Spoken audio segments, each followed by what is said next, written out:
5 years ago, when I was 36, my younger sister brought both of her daughters to my small duplex in Sacramento, with one blue suitcase between them. Paige was 10, Nell was 3. Their father, Aaron, had left 8 months earlier, saying he needed work away from home and time to get his life stable. Then his calls had slowly thinned out. Veronica told me she needed only a few weeks to straighten things out. A few weeks became months, then years. 5 years later, she finally stood on my porch again and told 8-year-old Nell, "Pack your things. Mommy can take you home now." Then she looked at 15-year-old Paige. "Not you. My husband won't accept damaged baggage." Paige quietly pulled out the same old suitcase and packed it for her sister. But at the door, Nell shoved it back and said something that left her mother frozen. Before I tell you what Nell said at that door, I hope you're doing well wherever you're listening from. Stay with me to the end, because that afternoon changed the way I understood every careful call that had come before it. And if stories about family, courage, and the people who choose to stay mean something to you, I'd be glad to have you subscribe. By the time Veronica came up my front walk, the Sacramento heat had baked the concrete pale and dry. The metal latch on the screen door was hot enough that I pulled my fingers away after touching it. For 6 weeks, everything had happened through the family tablet. Veronica had emailed me in early July, after years of almost nothing, and asked to rebuild slowly. I had taken the word slowly seriously. The first calls lasted 15 minutes. I sat beside Nell while Veronica asked about school, drawing, swimming, and the gap where Nell's front tooth had been. She did not ask to take her home or force Paige to join. After several weeks, I allowed a few 5-minute stretches when Nell could talk without me hearing every word. The room stayed open, and I stayed close. Veronica had behaved carefully enough that I let myself believe 5 minutes could be harmless. That was the thought that would come back to me later. On the afternoon she arrived, Nell had been at the kitchen table trimming construction paper for a school project. Paige was stretched across the couch with one earbud in, pretending not to notice that her mother was due at the house for the first face-to-face visit in 5 years. I had spent most of the morning reminding myself that the visit was supposed to be simple. Veronica would come in. She and Nell would have time together. Paige could participate or not. No one was going anywhere. Then, a dark sedan stopped at the curb. I saw Scott behind the wheel. I knew his face from the calls. He did not get out. Veronica closed the passenger door and came toward the house alone, carrying no overnight bag, no gift, not even the small, awkward bouquet I had half expected from someone trying to cross 5 years of absence. Nell reached me before Veronica reached the porch. Her fingers slipped into mine, damp from the glue stick she had been using. She was smiling, but the smile kept disappearing between breaths. I felt the small tug of her hand each time she leaned forward to look through the screen. That was the first thing Veronica saw when I opened the door. Not a child running into her arms. A child holding on to me. Veronica's eyes moved from our joined hands to Nell's face. For half a second, something softened in her expression. Then she stepped inside the threshold as if we had already agreed on what came next. "Pack your things. Mommy can take you home now." Nell's hand went still inside mine. There are sentences that make a room seem to shrink. The ceiling fan kept turning above us. A lawnmower droned somewhere down the block. From the kitchen came the faint scrape of one paper triangle sliding from the table to the floor. But inside my house, every ordinary sound suddenly felt too far away. I looked at Veronica, waiting for some sign that I had misunderstood. 6 weeks of careful language had disappeared in 9 words. Rebuild slowly had become, "Take you home now." Nell looked up at me before she looked at her mother. I did not answer for her. That mattered to me even in the first stunned seconds. For 5 years, adults had made decisions and left 2 children to live inside the consequences. I was not going to turn Nell into a rope in a tug-of-war, simply because Veronica had decided to pull. Paige had heard the voice from the hallway. She came into the living room without the earbud, her shoulders already tight. At 15, she had grown taller than Veronica remembered. She wore her dark hair twisted up with the pencil she had been using over a sketchbook, and she stopped beside the arm of the couch rather than coming closer. Veronica looked at her. Nothing in Paige's face invited kindness, but nothing invited a fight either. She had spent the morning telling me she did not care if Veronica came. The white line around her mouth now told a different story. Veronica's gaze traveled over her oldest daughter as though assessing damage to something she did not intend to buy. "Not you. My husband won't accept damaged baggage." Paige's right hand closed so hard around the earbud cord that her knuckles lost their color. I felt my own body move before I had formed a sentence. One step forward. Then I stopped. If I let the anger that rose through me decide the next minute, both girls would have to stand there while two adults tore each other apart over them. Veronica had already made Paige into an object with one sentence. I would not make her into an audience too. Paige saved me from speaking. She turned away. Not dramatically. She did not slam a door or spit something cruel over her shoulder, though I could see how much effort it took not to. She walked to the hall closet, pulled it open, and reached behind the stack of spare blankets. The suitcase she dragged out was small and blue. One wheel had a pale scratch across it. The handle had been repaired years earlier, black wrapping tight around one side where the grip had split. I had seen that suitcase shoved to the back of the closet so many times that it had become part of the house, like an object nobody used and nobody quite wanted to throw away. Paige rolled it toward Nell's room. Nell stared after her. "Paige gets intense sometimes," she said quietly. The words made me look down. Paige could flare when cornered and regret it 10 minutes later. But Nell did not usually describe her sister that way. Intense belonged to the smooth adult phrases that had begun slipping into her speech during the last couple of weeks. I had noticed them without collecting them. Now one landed differently. Veronica touched Nell's shoulder. I watched Nell lean into the touch for less than a second before straightening again. The hunger in that tiny movement hurt more than if she had run across the room. I asked Veronica to wait where she was. She answered with a look that made clear she considered the request an insult, but she stayed near the door. I followed Nell down the hallway. Paige was already packing. She folded Nell's yellow sleep shirt into the suitcase, then added shorts, underwear, socks, the gray rabbit Nell slept with, and her paperback. Her movements were too precise. Every fold had a hard edge. I stood in the doorway and watched her do the work her mother had commanded. "Paige," I said. She shook her head once. I knew what that meant. If she spoke, the control would go. Nell hovered beside the bed, her arms folded against her stomach. She watched her sister pack the rabbit last. When Paige pulled the zipper closed, it caught near the repaired handle. She forced it past the snag, then set the suitcase upright. I wanted to tell her she did not have to do this. I wanted to tell Nell she did not have to go. Both statements were true in different ways, and both would have put my choice into a moment that needed to belong to them. Paige finally looked at Nell. Whatever she meant to say, she swallowed it and rolled the suitcase into the hall. That was Paige's way of loving people when love hurt. She did the practical thing, because the practical thing gave her hands somewhere to go. At the front door, Veronica's impatience had begun to show. Her weight shifted toward the porch. Scott's sedan still waited at the curb, engine running. Through the windshield, I could see his silhouette turn once in our direction. Veronica reached for the suitcase. Nell reached it first. She put both hands against the front of the case and shoved it backward. The wheels bumped over the threshold strip and rolled into Paige's shin. Paige steadied it. Nell did not look at me. She looked at Veronica.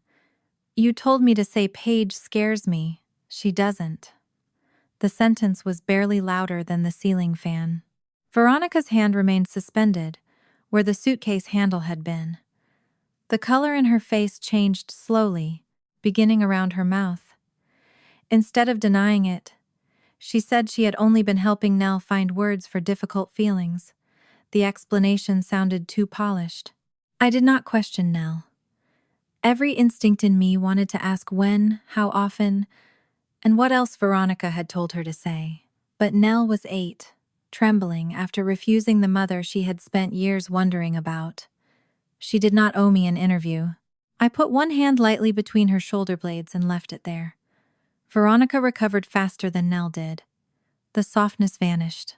She looked past Nell at Paige and said this was exactly what she had been worried about, that Paige had too much influence over her sister, and that I had encouraged it. She described the girls' closeness as something unhealthy I had cultivated, then accused me of teaching both children that loving her was a betrayal. Paige made a sharp sound through her nose and looked toward the hallway. I saw the muscles in her jaw jump. I kept my voice low. I reminded Veronica that I was still Paige and Nell's court-appointed guardian. She could not change Nell's residence because she had arrived with a car waiting at the curb. There had been no agreement that Nell was leaving, not even for an overnight visit. Veronica stared at me for several seconds. "I'll do it the right way." She did not say goodbye to Paige. That detail stayed with me. She bent toward Nell, as if expecting a hug. Nell's body leaned forward before stopping. Her hands remained pressed to her sides. Veronica straightened, walked down the porch steps, and crossed the sun-bleached yard to Scott's car. The sedan pulled away without him ever coming to the door. I closed the screen first, then the heavy front door. The latch had barely clicked when Nell broke. She folded inward, hands over her face, shoulders shaking until the first sound came out caught and small. "Is Mommy coming back?" Paige looked at the suitcase. For a second I saw the anger return. It crossed her face quickly enough that Nell missed it. Then, Paige moved the suitcase out of the middle of the hall so no one would trip over it. "She can miss her," Paige said, not looking at either of us. It was the first full sentence she had spoken since Veronica called her baggage. Nell uncovered her face. Tears had gathered along her chin. She said she still wanted Mommy to hug her. Paige's eyes closed. She did not accuse her sister of choosing the wrong person. She did not remind Nell what Veronica had just said. She only picked the gray rabbit from the half-open suitcase, brushed a piece of lint from one ear, and handed it back. I sat with Nell on the floor until her breathing slowed. The repaired suitcase remained against the wall beside us, packed for a departure that had not happened. 3 days later, I was served with Veronica's petition, asking the court to end the guardianship for Nell and Nell alone. She also asked for court-ordered visitation while the petition was pending. Nothing had been decided. The papers only meant Veronica intended to force the question she had tried to settle on my porch. I read Nell's name on the first page, then Paige's absence from it. That night, after both girls were in their rooms, I carried the family tablet to the kitchen table. Its dark screen reflected the overhead light and my own tired face. I thought about the 6 weeks before the porch, the first supervised calls, Veronica asking about school, the way Nell's whole body brightened whenever the ringtone sounded. Then the handful of 5-minute stretches I had allowed after Veronica had behaved carefully enough to make me believe privacy might help them reconnect. Paige gets intense. The phrase came back to me. So did Nell's whisper at the door. "You told me to say Paige scares me." I had spent years worrying about the damage abandonment had already done to those girls. Sitting there with the tablet under my hands, I understood that I had been looking backward when I should have been looking at what was happening now. I did not yet know everything Veronica had said during those 5-minute windows. I only knew that one sentence had made it all the way to my front door. And for the first time, I wondered how many other borrowed words my sister had already placed in Nell's mouth. 3 nights before Veronica's petition reached my door, the blue suitcase had stayed against the hallway wall. I had meant to unpack it after dinner, but every time I passed it, I found another reason to keep walking.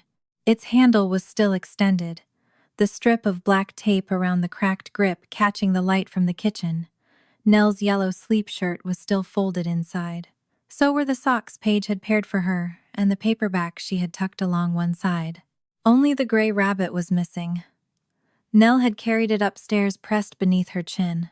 There had been no triumph after she refused to leave with Veronica, only tears and the question of whether her mother would come back. That was the night she appeared in my bedroom doorway, after 10, barefoot and holding the rabbit by one ear. She did not ask to climb into bed. Nell had stopped doing that years ago. Instead, she stood there, until I moved the blanket aside and made room beside me.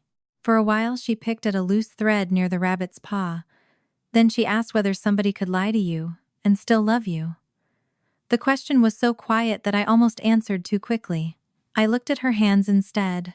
One thumb was rubbing the same patch of worn fabric over and over. When Nell was little, she used to twist Paige's hair the same way whenever she was frightened. I told her that people could love someone and still do things that were wrong. Missing her mother did not make what Veronica had done right, and being hurt by Veronica did not mean Nell had to stop missing her. She absorbed that without looking at me. Across the hall, a floorboard creaked. Paige had heard us. She did not come in. Nell leaned against my arm and stayed there until her breathing slowed. The rabbit slipped from her lap sometime after that. When I carried her back to bed, Paige's door was open by an inch. I could see the blue light from her phone against the ceiling, but she did not move. I lay awake long after both girls were quiet. Downstairs, the suitcase waited by the wall. I had seen it once before in almost exactly the same place. 5 years earlier, Veronica had arrived just after sunset, with Nell asleep against her shoulder and Paige walking behind her with that same little blue suitcase rolling over the uneven path. Aaron had already been gone for 8 months by then. At first, he had called his daughters from whatever town his work had taken him to. Then he had missed a Sunday. Then, too, by the time Veronica brought the girls to me, Paige had learned not to mention him until his name appeared on the phone. Veronica told me she needed a few weeks. Her life, she said, had become impossible to sort out with 2 children depending on her. She needed time to find steadier work, settle some things, get herself back on her feet. I remember standing in my doorway trying to calculate what a few weeks would mean for my salon schedule while Nell slept with one cheek against her mother's shoulder. I believed her. That was the part I had spent years being embarrassed to admit. I believed my sister because people do not usually imagine that a woman can put down a sleeping 3-year-old, promise to return, and simply allow enough days to pass that the promise changes shape. Veronica carried Nell upstairs. Paige followed with the suitcase. Before leaving, my sister bent to kiss both girls. Nell barely woke. Paige stood stiffly with her arms at her sides, already old enough to understand that something was happening, and still young enough to believe adults when they said it would be temporary. After Veronica's car disappeared, Paige moved her backpack beside my front door. It stayed there that first night, and the next. She kept a sweatshirt inside, her sketchbook, 2 pencils, and a stuffed wallet with $4 in it. I did not understand why she refused to unpack until I caught her checking the front window the following afternoon. She wanted to be ready. If her mother came back suddenly, Paige did not intend to waste time looking for her things. Nell was different. At 3, she understood absence as something measured in rooms. Mommy was not in this room. Daddy was not in this house. If she could not see someone, she expected them to reappear eventually. That first night, she woke crying before midnight. Paige climbed into the small guest bed beside her before I reached the room. By the time I turned on the hall light, Nell had one fist tangled in Paige's hair near the nape of her neck. Paige winced each time Nell tightened her grip, but she did not pull away. I tried to separate them gently so Paige could sleep in the other bed. Nell cried harder. Paige told me to leave her, so I did. The next morning, I found them asleep sideways across the mattress. Paige's neck was bent at an angle that must have hurt, and Nell's fist was still closed around several strands of her sister's hair. For weeks after that, Nell needed some version of the same reassurance. If Paige went to the bathroom, she asked where she had gone. If I drove Paige somewhere without her, Nell waited at the window until we returned. Paige, meanwhile, kept her backpack beside my front door.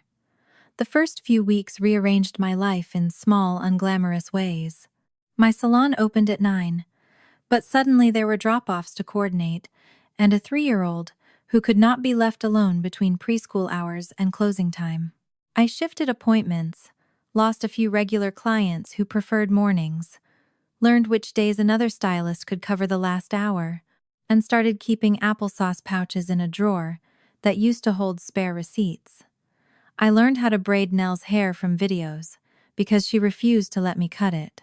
My first attempts looked like rope tied by someone wearing gloves. Nell did not complain. She sat on a kitchen chair, with her knees tucked beneath a towel, while I started over 3 or 4 times.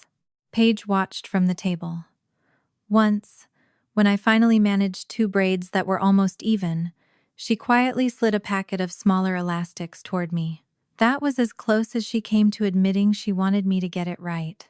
The temporary arrangement reached school before I was ready for it to feel real. A teacher asked me to come in because Paige had stopped turning in assignments she had completed. Her pages were folded inside her binder, finished and untouched. She had begun staring at the classroom door whenever someone entered late. I sat across from that teacher in a chair built for children and listened to someone describe a girl I thought I understood. At home, Paige insisted nothing was wrong. Then one afternoon, I came back from the salon 10 minutes later than I had promised. Traffic had backed up near an intersection less than a mile away. My phone battery had died during the drive. By the time I pulled into the driveway, Paige was standing on the porch with Nell behind her. She had called me 9 times from the house. The moment I stepped out of the car, Paige exploded. She accused me of leaving without telling them. She said adults always had reasons. Work, traffic, needing space, getting stable. She told me not to promise things I could not do. I tried to explain. That made it worse. "You're not my mother." The sentence landed with the full force she intended. Then Paige's face changed. She looked frightened by what she had said, as though she expected the punishment to be disappearance. I did not give her one. I put my dead phone on the kitchen counter where she could see it, found the charger, and made dinner. She did not apologize that night. I did not ask her to. The next morning, her backpack was still beside the front door. By the 3rd month, I stopped calling the room upstairs the guest room. I bought another bed. It was not an expensive one. The frame came in a long cardboard box that barely fit inside my car. Paige helped me carry it down the walkway while Nell dragged a bag of screws behind us like treasure. We assembled it badly the first time, and had to loosen half the bolts when the slats would not line up. There was nothing cinematic about that afternoon. No one declared that we had become a family. There was only sawdust from the cheap wooden frame, instructions spread across the carpet, and Nell bouncing on a mattress before I had put the sheets on. But something changed. A guest room was where someone slept while waiting to go home. 2 beds meant I had stopped pretending I knew when home would change again. Years later, Nell lost her first tooth while eating an apple slice at the kitchen counter. She was 6 then. She held the tiny tooth in her palm, stunned by it. There was a little line of blood along her gum, and a gap in her smile when she looked up at me. I found a small envelope and wrote the date on the front. Nell watched me. "Do you think Mommy knows?" I remember the envelope suddenly feeling too light in my hand. I told her I did not know. That evening, I put the tooth envelope into a box I kept on the top shelf of my closet. The box had started accidentally. A school drawing Paige had refused to throw away. One of Nell's crooked preschool handprints. A program from a school event. Small photographs. Cards. Things children made before they understood which moments an absent parent would later wish had been saved. I kept them because some part of me still believed Veronica might return one day and ask what she had missed. I wanted there to be an answer. I never told the girls that was why the box existed. By the time Veronica actually returned to our lives, the box had grown heavy. The morning after Nell asked whether lying and loving could exist together, I found her at the kitchen table eating cereal while Paige stood at the counter making toast. The house looked ordinary again. The blue suitcase was gone from the hallway. I had unpacked it before dawn and returned it to the closet. That ordinary appearance did not last. Nell was telling me about the next video call when she said Veronica thought she and Paige needed healthy separation. Paige stopped buttering the toast. I looked at Nell. The phrase sat awkwardly inside a sentence about school and weekend plans. I asked what healthy separation meant. Nell frowned into her cereal. She said it meant Paige, and she were too attached. Then she hesitated and added that Mommy thought it would be good for Nell to learn how to do more things, without always worrying about Paige. I asked what separation meant to her. Nell pushed a Cheerio around the bowl. She did not know. Behind her, Paige set the knife down harder than she needed to. The sound made Nell flinch. Paige saw it. Her whole posture changed.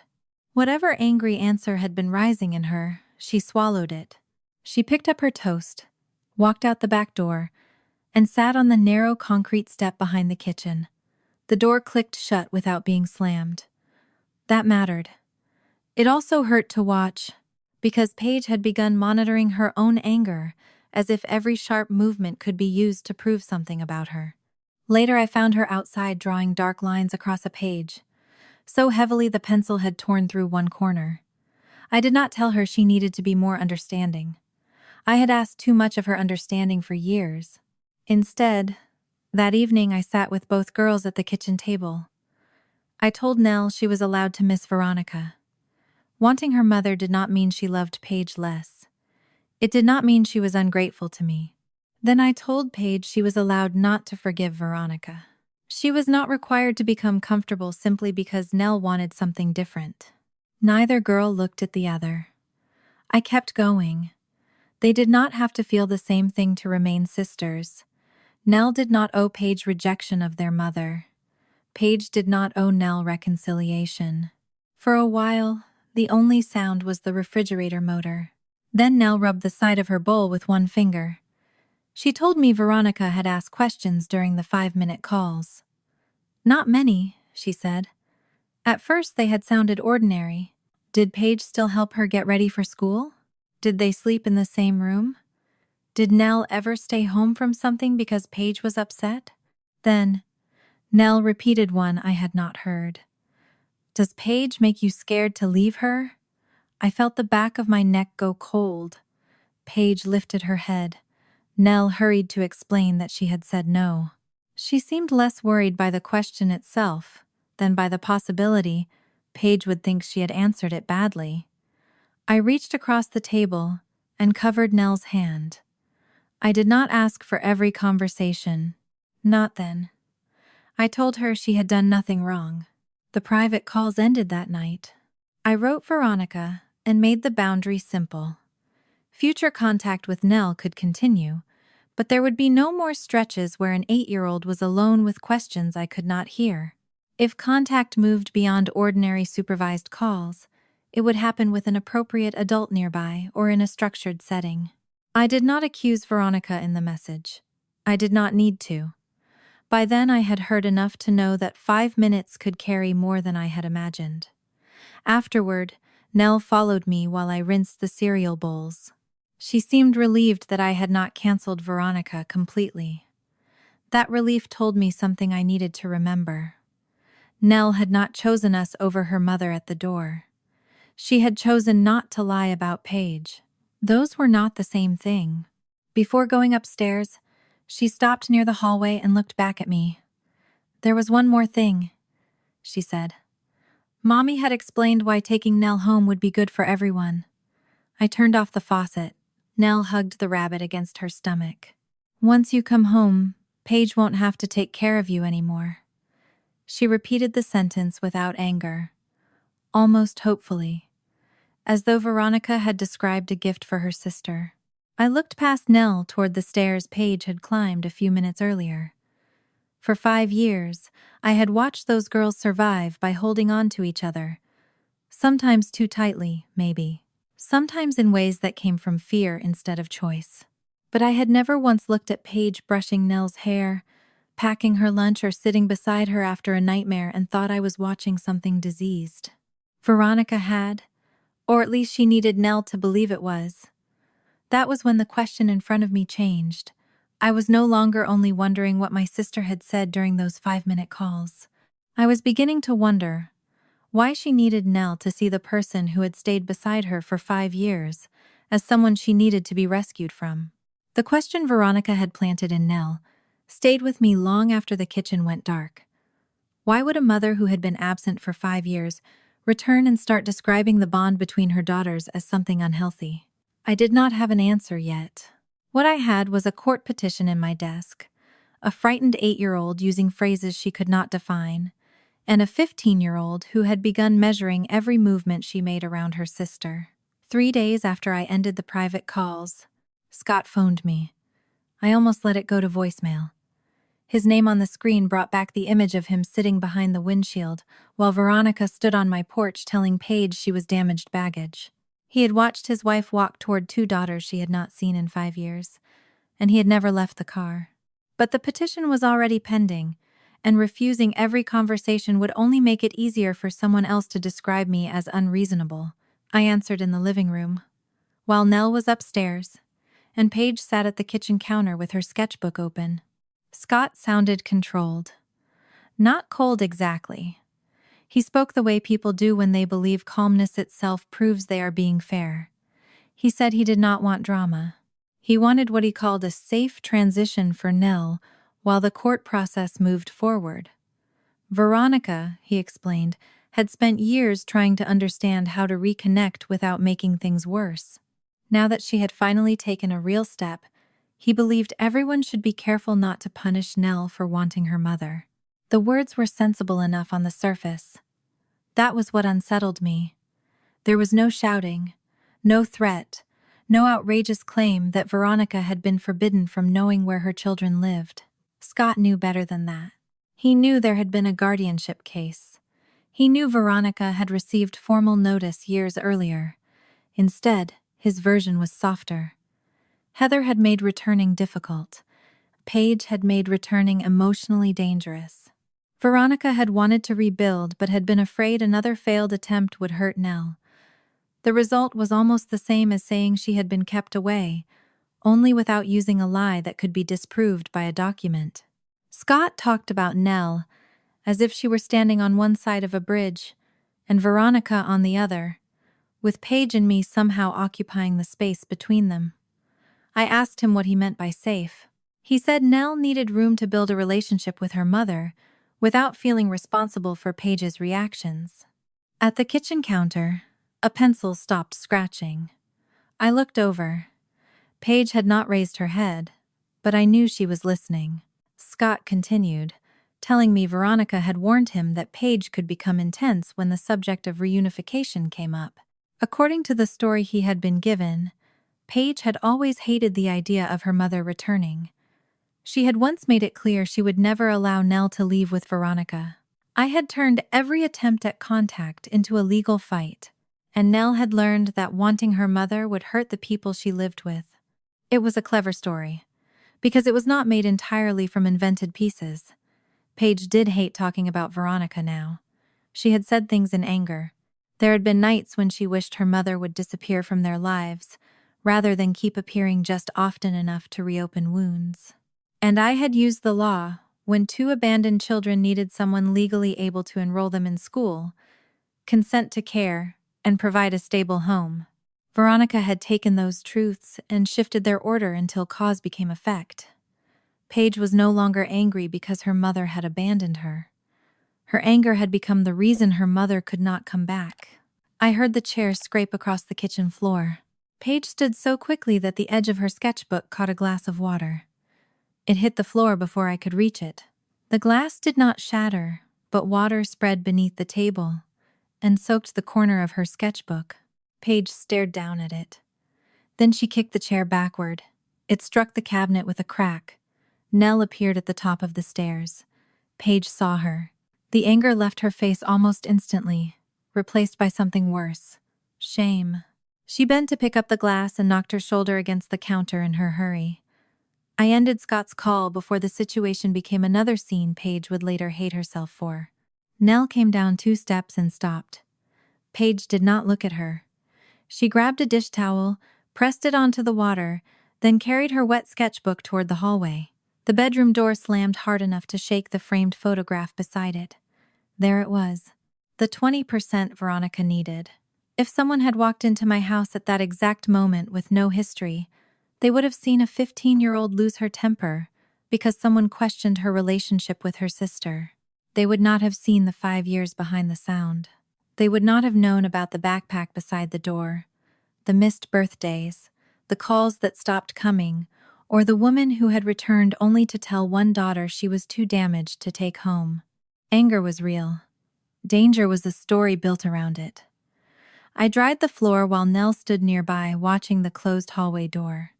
She asked if Paige was mad at her. I told her no. That was not a guess. Paige had been furious at Scott, at Veronica, and probably at herself. Nell was simply the person she was most afraid of hurting. When Paige came back 20 minutes later, she had changed her shirt because the sleeve was wet. She did not apologize to me first. She walked to where Nell was sitting and placed the gray rabbit beside her.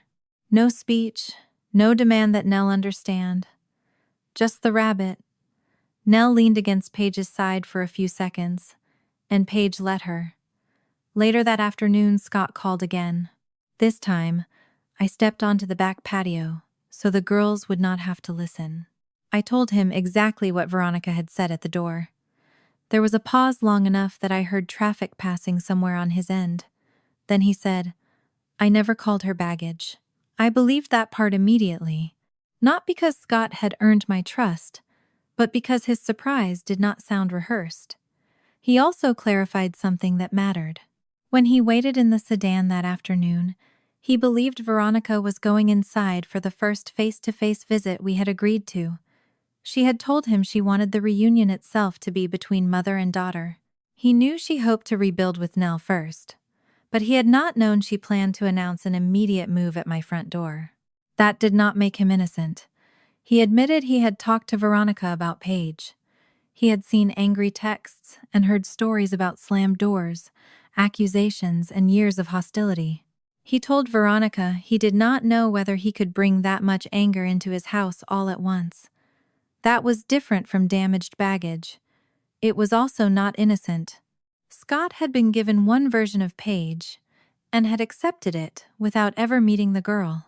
He had then agreed that beginning with Nell made sense because Nell seemed easier, younger, and less likely to bring what he called chaos into the home. He had not created the label. He had helped build the shelf Veronica placed it on. I asked whether he knew Paige had been 10 when Veronica left. He knew. I asked whether he knew Nell had been 3. He knew that too. But knowledge on paper was different from understanding what those ages meant. Paige had been old enough to wait. Nell had been young enough to forget. Scott said he was not trying to excuse Veronica.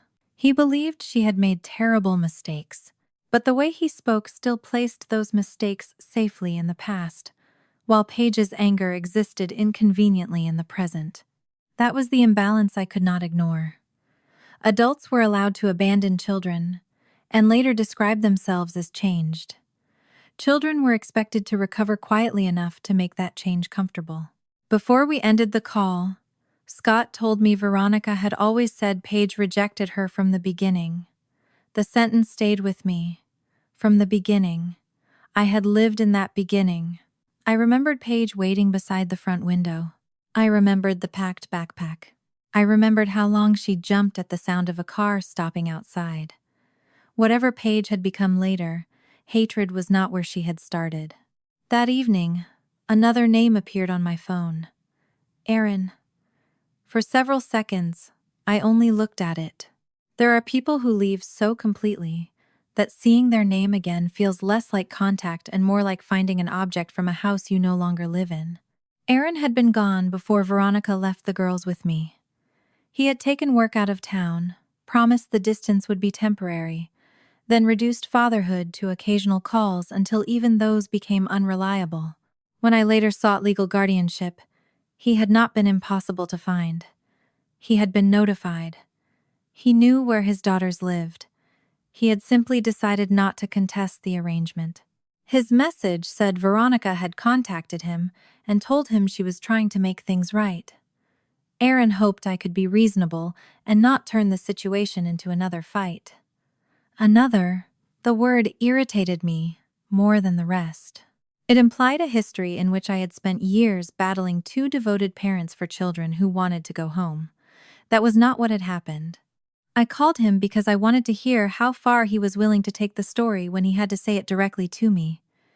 Aaron sounded older than I remembered. Tired. Cautious. He said he had always believed the girls were safe with me. Once the guardianship happened, he felt I had made it clear that I wanted control.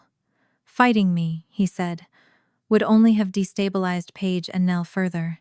I stood at the kitchen sink while he spoke and watched bubbles collapse around a dinner plate. The court paperwork had reached him years earlier. He knew my address.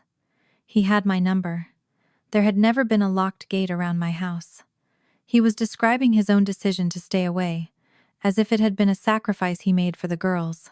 I reminded him that he had not called consistently, even before the guardianship existed. His explanation shifted. Work had been unstable. Money had been tight. Veronica had been difficult. Everything had been complicated. Complicated was a useful word when someone wanted responsibility to dissolve into circumstances. I did not argue through every excuse. There was only one point worth hearing clearly. Had he wanted the girls to live with him? Aaron was silent. Not for very long. Long enough. They were better off with you. I closed my eyes. Someone else might have heard gratitude in that sentence. I heard permission Aaron had given himself. They were better off with you. Not I failed them. Not I should have come back. Not I let somebody else raise my children. He had transformed abandonment into good judgment. It was the same kind of rewriting Veronica was doing, only quieter. Veronica needed Paige to be damaged, because then leaving her could eventually look like protecting Nell. Aaron needed me to be controlling, because then staying away could look like respecting stability. Different stories. Same purpose. Neither parent had to stand in the center of what they had chosen. When the call ended, I left my phone beside the sink and stood there until the water cooled around my hands. Paige was in the hallway. I had not heard her come down. Her expression told me she had heard enough. She asked if Aaron was helping Veronica. I said it looked that way. Paige gave a short laugh without humor. Then she went to the kitchen table and opened the damaged sketchbook from earlier. Several pages had wrinkled as they dried. She pressed one flat with the side of her palm. I sat across from her. For a while, she drew without looking at me. The pencil moved in hard strokes. I told her something I should not have needed to say but did. Being angry did not make her dangerous. She kept drawing. I also told her that throwing a chair backward and slamming doors could frighten people, especially Nell. Her mother lying about her did not mean every reaction Paige had was harmless. Her pencil stopped. She looked up at me then. I expected another flash of anger. Instead, she looked tired. That frightened me more. Paige said Veronica would always win that argument because every time Paige got angry, she proved part of the story. I told her a partial truth was still not the whole truth. She looked down again. Nobody would believe the angry kid anyway. The sentence was almost casual. My skin prickled. It sounded like something she had told herself before. I asked what she thought no one would believe. Her hand tightened around the pencil. For a moment, I thought she might answer. Instead, she closed the sketchbook. She carried it upstairs. I followed far enough to see her stop outside her bedroom. Paige. She turned. Her face had changed. The exhaustion was gone. Something guarded had taken its place. You don't know what I heard the night she left. Then she stepped into her room and closed the door. Paige did not open her bedroom door again that night. I stood outside it longer than I should have, one hand resting against the wall, listening to the faint scrape of her pencil on paper. I wanted to knock. I wanted to ask what she had heard 5 years ago, before the sentence hardened into another thing she carried alone. But Paige had already told me no, in the only way she knew how. so I walked downstairs. Nell was curled into one corner of the couch, with the gray rabbit tucked beneath her chin. The television was on without sound. She was watching the changing pictures instead of whatever program was playing. When she noticed me, she moved her feet so I could sit beside her. For several minutes, neither of us spoke. Then she asked the question I had been afraid would come eventually. "Did you stop Mommy from coming back?" There was no accusation in her voice. That made it worse.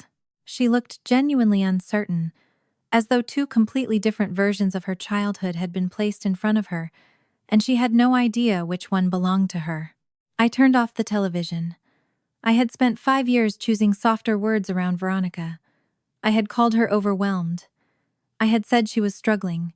When Nell asked why her mother had missed a birthday, I told her adults sometimes needed longer than they expected to fix their lives.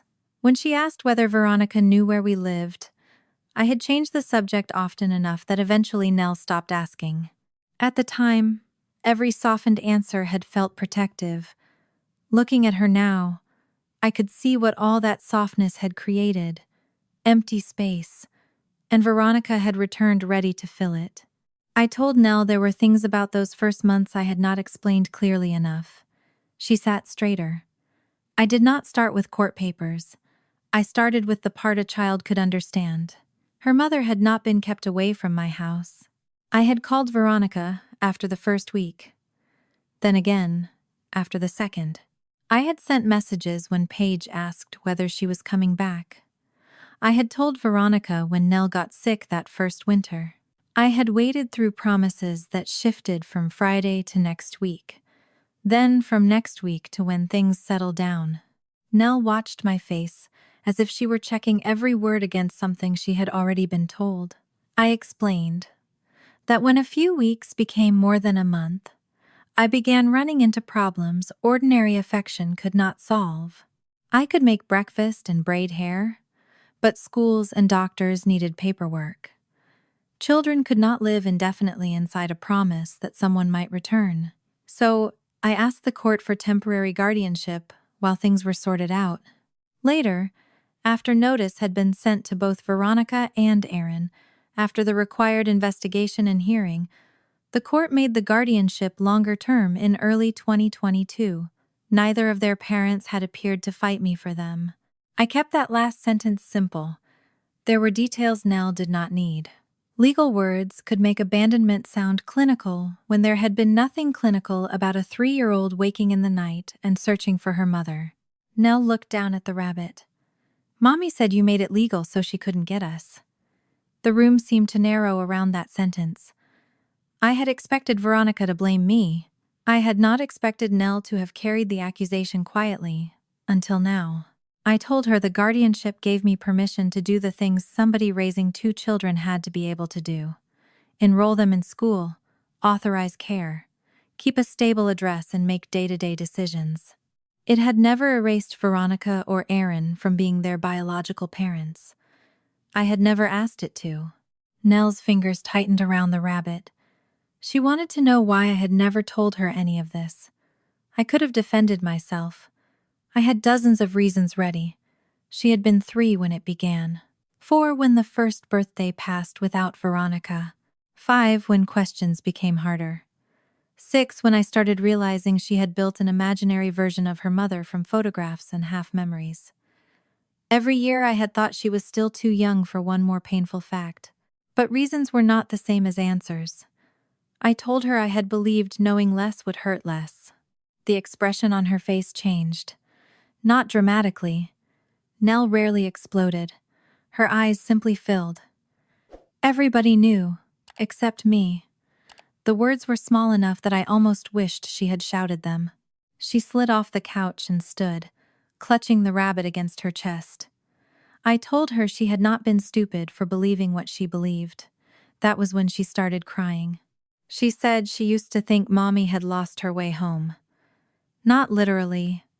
Not anymore. But when she was younger, she had imagined Veronica somewhere far away, trying to get back. Maybe she did not have the right phone number. Maybe she did not know which school Nell attended. Maybe adults could lose families the way children lost toys beneath the couch. Now the hope looked like something I had allowed a child to build because I had been afraid of being the person who knocked it down.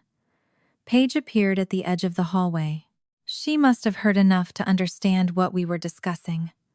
Her bedroom door had left a faint red mark on the wall from where she had closed it too hard earlier.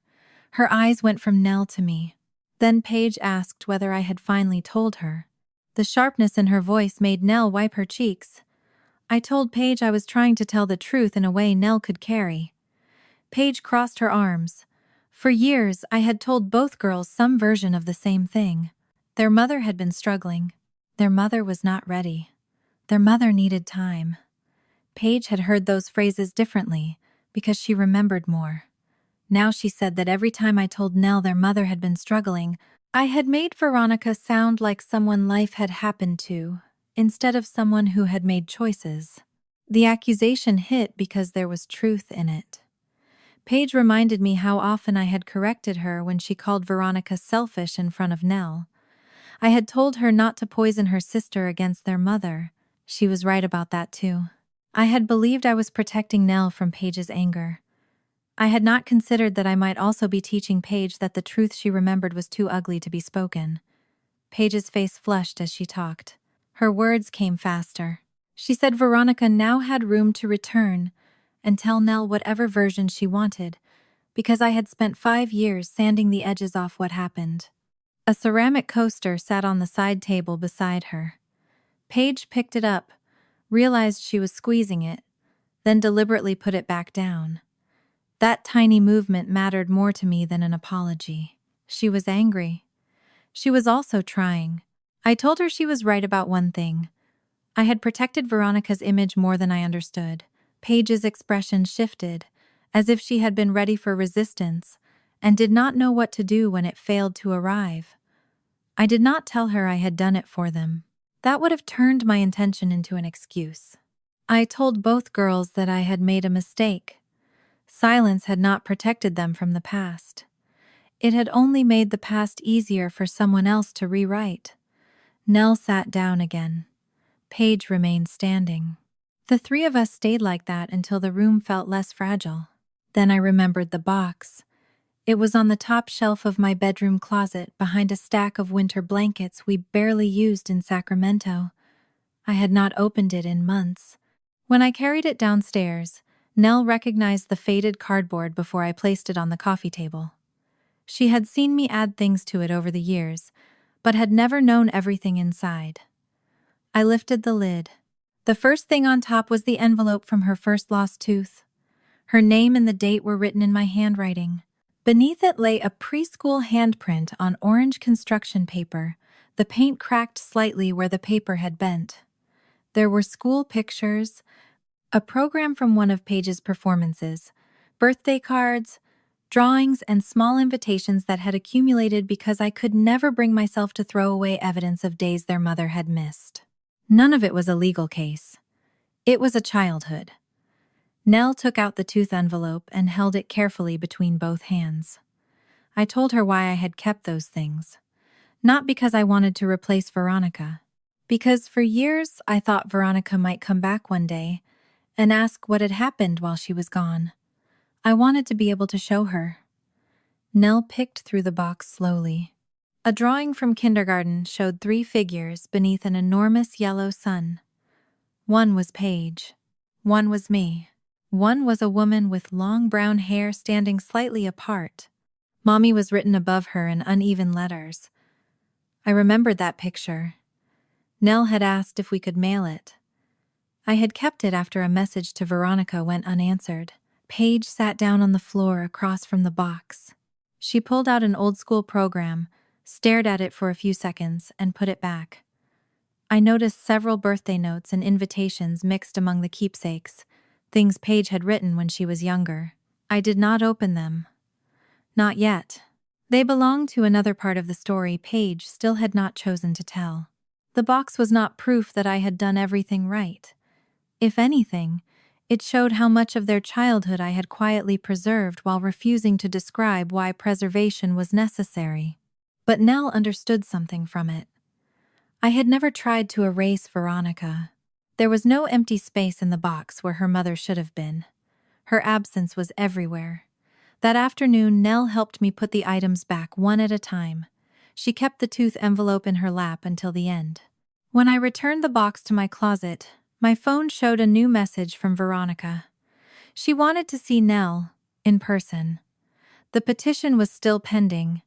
Nothing had changed legally. After what Nell had revealed about the private calls, my first instinct was immediate. No. I could picture the message before I typed it. No more access. No more opportunity to plant phrases.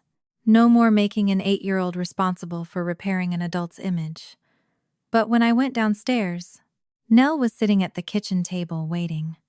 During one of the supervised calls earlier that week, Veronica had already told Nell she planned to ask me for an in-person visit. That irritated me, but the look on Nell's face stopped me from turning irritation into a decision. She wanted to see her mother. Paige was standing near the refrigerator. I watched her absorb that sentence. Her shoulders tightened, but she did not tell Nell not to go. For years, Paige had been the one most hurt by Veronica. It would have been easy for her to treat Nell's hope as betrayal. Instead, she opened the refrigerator, took out a bottle of water, and stared at the label while Nell explained that she wanted to know whether Mommy could be nice when nobody was fighting. Paige twisted the cap until the plastic crackled. Then she put the bottle down, unopened. She said she did not want to see Veronica. That was all. She did not make Nell promise the same. I went outside afterward and stood beneath the small patch of shade beside the duplex. Protection had always felt simple when the threat was obvious. A locked door, a fever, a parent who failed to arrive. This was different. If I refused every meeting, Nell might grow up believing I had kept her from finding out for herself who Veronica was. If I allowed too much, I could hand Veronica another quiet space to shape what Nell believed. The answer could not be blind trust. It also could not be fear disguised as safety.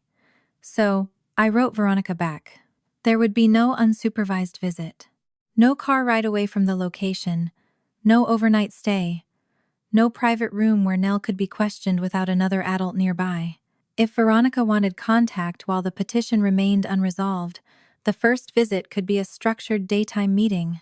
I would remain at the same location, far enough away that Nell did not feel I was listening to every sentence, close enough to intervene if necessary.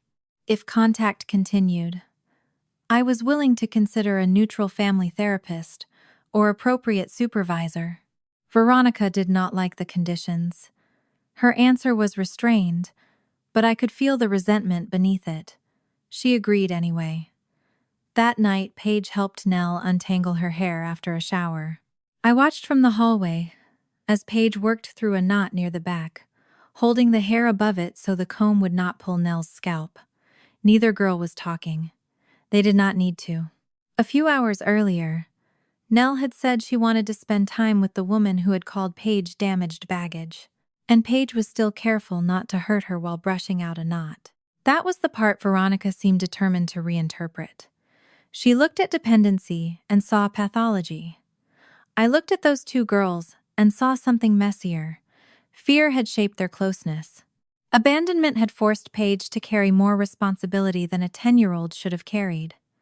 Nell had depended on her sister in ways that were born from losing adults she should have been able to depend on. None of that meant they needed to be torn apart. It meant they needed to learn that love did not require one child to become another child's lifeline forever. There was a difference. Later, when I turned off the hallway light, Nell stopped me. She wanted to know if the visit was really going to happen. I told her yes, as long as the boundaries were respected. She hugged the rabbit tighter. Then she admitted she was scared. Not of Veronica, of wanting to see her. As if hope itself were something she might be punished for. I knelt beside her bed and told her she did not have to protect me from her feelings. She could miss her mother. She could want to see her. She could also change her mind. None of those choices would make her disloyal to me or to Paige. Nell looked toward the open bedroom door. Paige was standing on the other side of the hall. She had heard. For a moment I thought she might leave.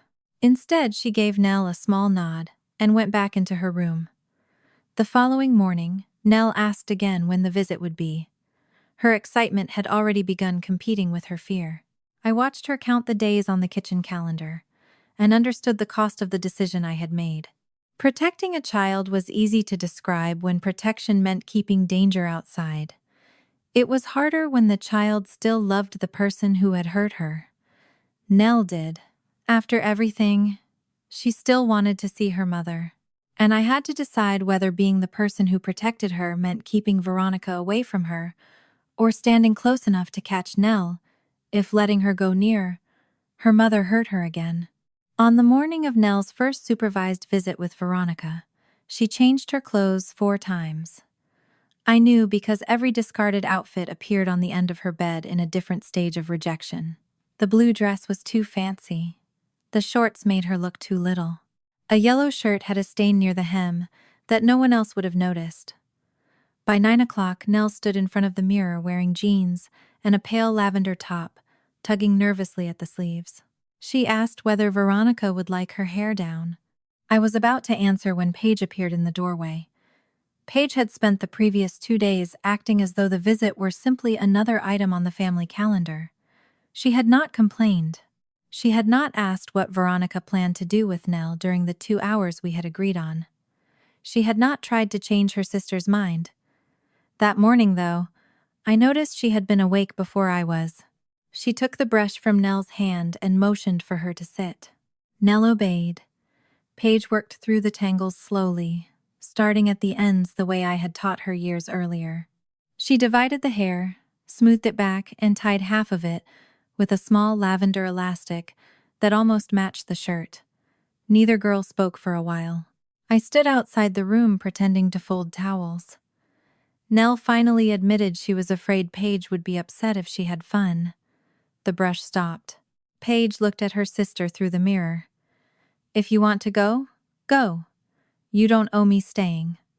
Then she returned to the hair. There was no speech about loyalty, no demand that Nell remember what Veronica had said at my front door. Paige fastened the elastic, fixed one loose strand, and handed the brush back. Nell reached behind her and squeezed Paige's wrist. That was all. The visit was scheduled for late morning at a public park with shaded picnic tables, a playground, and enough open space that Nell could spend time with Veronica without feeling as if I were sitting on top of every conversation. I had chosen a table far enough away to give them privacy, but close enough that I could see Nell clearly. There would be no driving off together, no change of location, and no extending the visit because someone decided things were going well. Those limits were not negotiable. The petition had not changed anything yet. I remained the girl's legal guardian.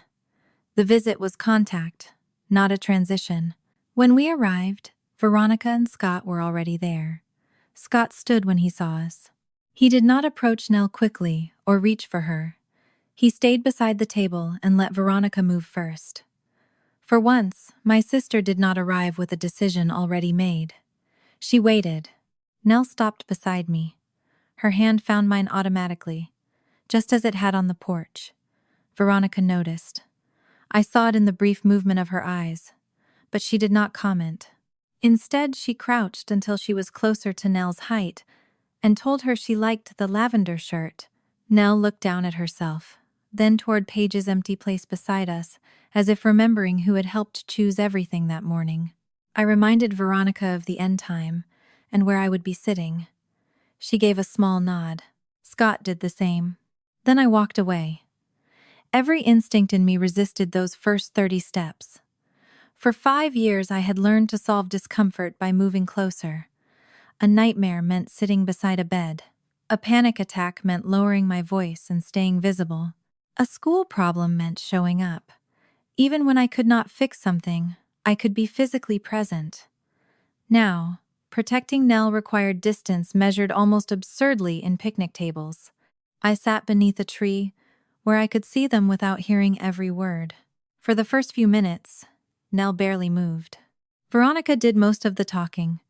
I could tell from the rhythm of her hands and the way Nell watched her face.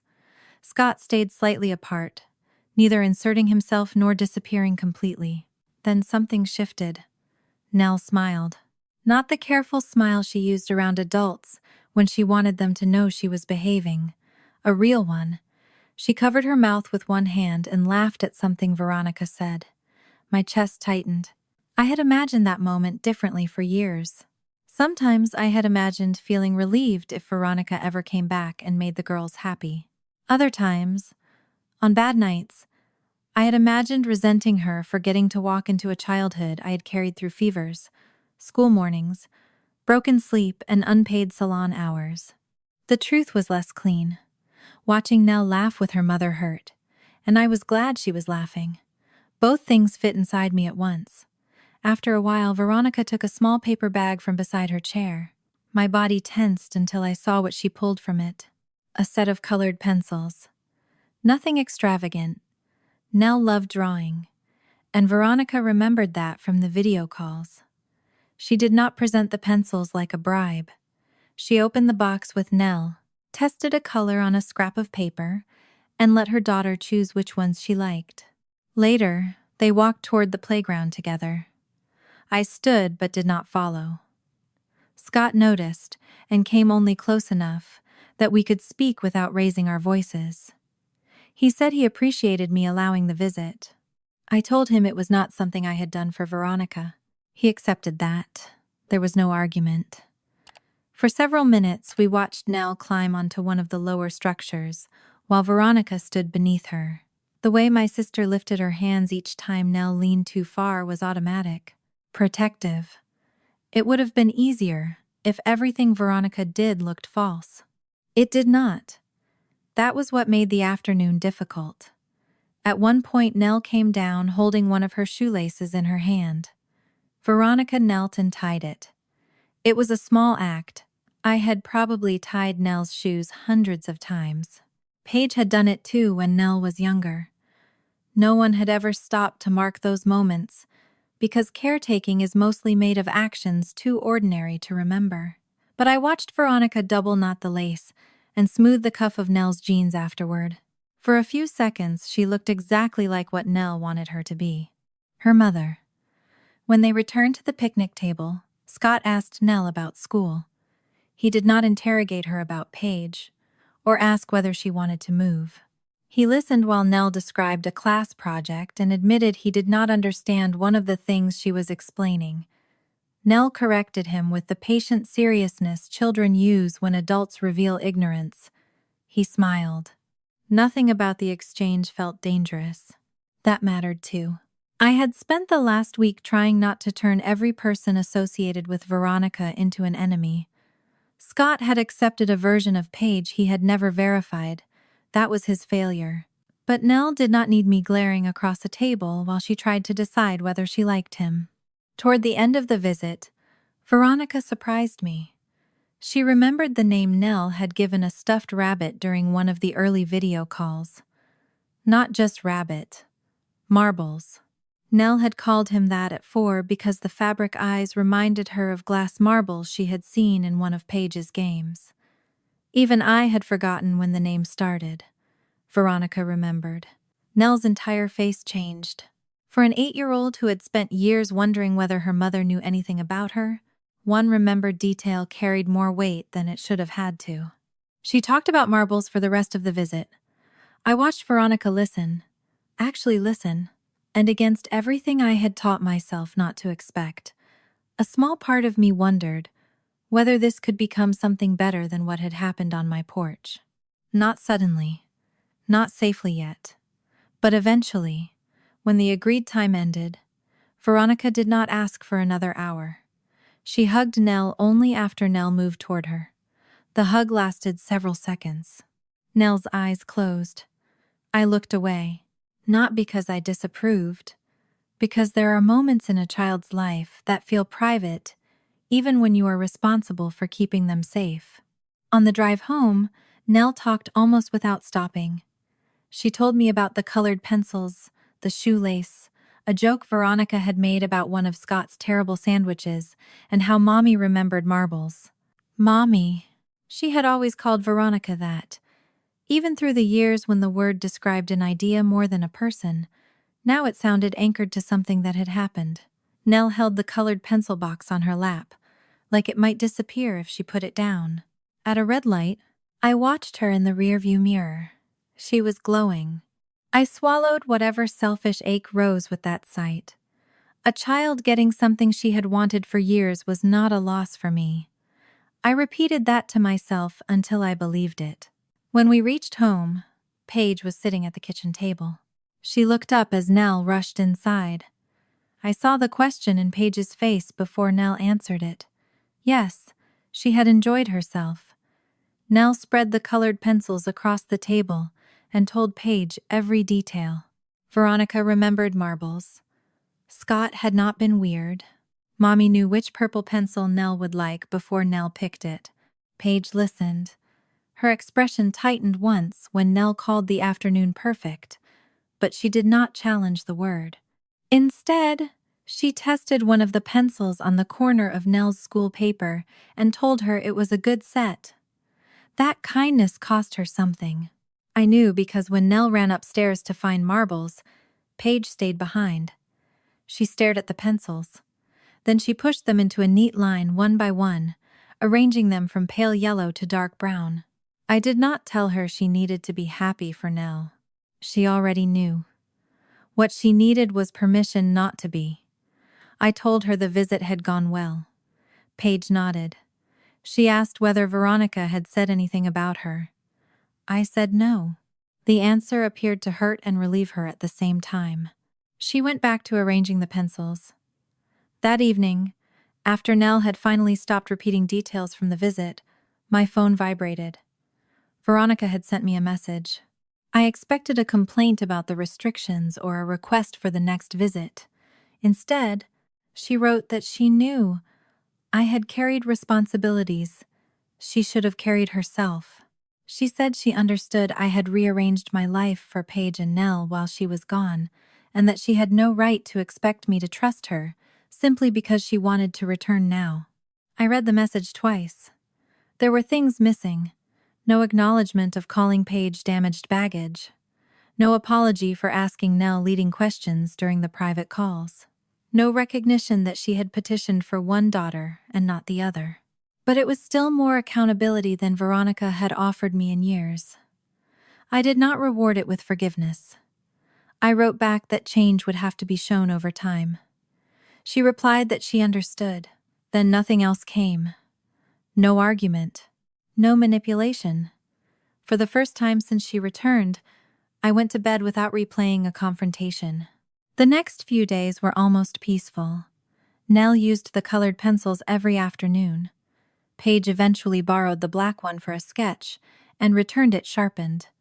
Veronica respected the contact limits. She did not demand another unsupervised call. Scott sent no messages trying to explain what would be best for Nell. I found myself loosening in places I had not realized were tight, not trusting, just allowing the possibility that people could sometimes do better after doing terrible things. I wanted that possibility for Nell. Maybe more than I wanted punishment for Veronica. The first crack appeared so quietly, I almost missed it. Nell was coloring at the kitchen table while I sorted clean towels for the salon. She was drawing 3 houses in a row, each roof a different color. Marbles sat beside her pencil box. She mentioned Veronica while explaining why one house had a purple door. Then, in the same casual voice, she said Mommy thought spending more time together might be good for Paige, too. I paused with a towel halfway folded. Nell kept coloring. She explained that if she spent more time with Mommy, Paige might learn not to need her so much. The words were almost identical to something Veronica had said before, only softer now. No accusation. No mention of danger. Just a suggestion presented as healing. I sat across from Nell. She did not look worried. That was what disturbed me. To her, the sentence sounded kind. Paige would not have to worry so much. Paige could have her own life. Nell could have Mommy. Everyone would improve. The logic was neat enough to fit inside a child's hope. I looked at the drawing beneath Nell's hand. 3 houses, separate roofs, separate doors. And I thought about Paige at 10 years old, letting a 3-year-old sleep with one fist twisted into her hair. Paige packing Nell's suitcase after being told she herself was unwanted. Paige brushing her sister's hair before a visit that hurt her and saying Nell did not owe her staying. Their closeness had been shaped by abandonment. That was true. But Veronica kept taking every act of love between them and translating it into evidence that something was wrong. For one afternoon at the park, I had allowed myself to wonder whether I had misunderstood her return. Now I understood the harder truth. The question was never simply whether Veronica loved Nell. I believed she did. The question was whether she could love Nell as a separate child with her own loyalties, memories, and relationships. Or whether she only loved the version of Nell who could make Veronica feel like a good mother again. The colored pencils stayed on the kitchen table for nearly a week after Nell's visit with Veronica. At first I liked seeing them there.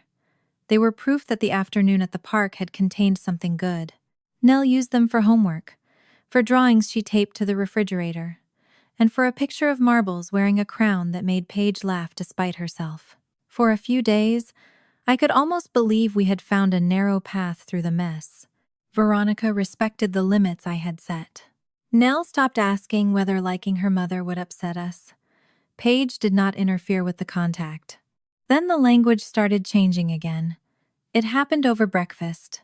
Nell was explaining that Veronica thought Paige should have more things of her own when she said, almost casually, "Paige has unresolved anger." Paige was pouring milk into a glass.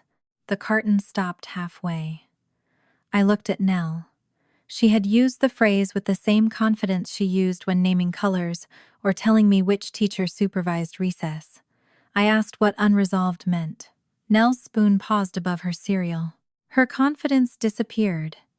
She guessed that it meant anger that had not gone away yet. Then she looked toward Paige, searching her sister's face for confirmation. Paige put the milk carton back into the refrigerator. She did not slam the door. That restraint had become so deliberate that I noticed it every time. Nell had no idea why the phrase bothered me. To her, it was simply something Mommy had said that sounded official enough to be true.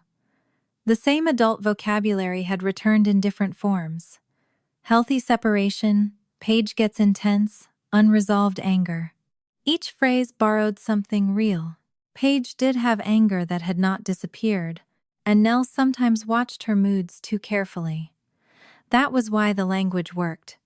Veronica did not need to invent a wound when she could change the meaning of one that already existed. I watched Paige over the following days and began noticing something else. She was disappearing in small ways. For years, Paige had waited near the front of Nell's school when our schedules lined up. She usually complained about it, earbuds in, sketchbook under one arm, but Nell always spotted her before she spotted me. Then Paige stopped going. The first afternoon it happened, Nell came through the school gate scanning the sidewalk. She found me and smiled, but her eyes continued looking behind me. I told her Paige had gone home. Nell's face fell for less than a second. The next afternoon, Paige stayed upstairs while Nell worked on a drawing at the kitchen table.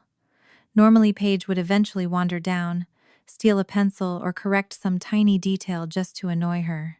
Instead, she remained in her room. At dinner, she chose the chair farthest from Nell. Nothing dramatic had happened. That was what made it painful. Paige was not punishing her sister. She was experimenting with absence. If Veronica believed Nell depended on her too much, Paige seemed determined to prove that she could remove herself. I found her one evening on the back step with her sketchbook balanced against her knees. The September heat had finally begun to loosen after sunset. Dry leaves scraped lightly across the concrete. I sat beside her without asking permission. For a while, she drew the edge of the fence. Then she told me Nell needed room. I asked whose idea that was. Paige pressed harder with the pencil. She said nobody had to tell her. She had heard enough. Scott thought she was too angry. Veronica thought Nell needed separation. Even Nell was starting to use the same words. Paige looked toward the kitchen window. Through the glass, Nell was standing on a chair to reach a cup from the cabinet. Paige's body shifted automatically, as if she were about to get up and help. Then she stopped herself. That movement told me everything. Paige had spent 5 years learning to respond whenever Nell needed something. Now she was treating that instinct like evidence against herself. I told her distance was not the same as health. She did not answer. 2 days later, the silence between the girls finally broke. I was folding salon towels in the living room when Nell came downstairs with wet eyes and stood near the couch. Paige followed several feet behind. The argument had started upstairs over something so small. Neither of them could later explain it properly. Nell had asked Paige whether she wanted to watch something with her. Paige had said she was busy. Nell pushed. Paige told her to stop following her everywhere. That sentence did the damage. Nell asked the question she had apparently been holding for days.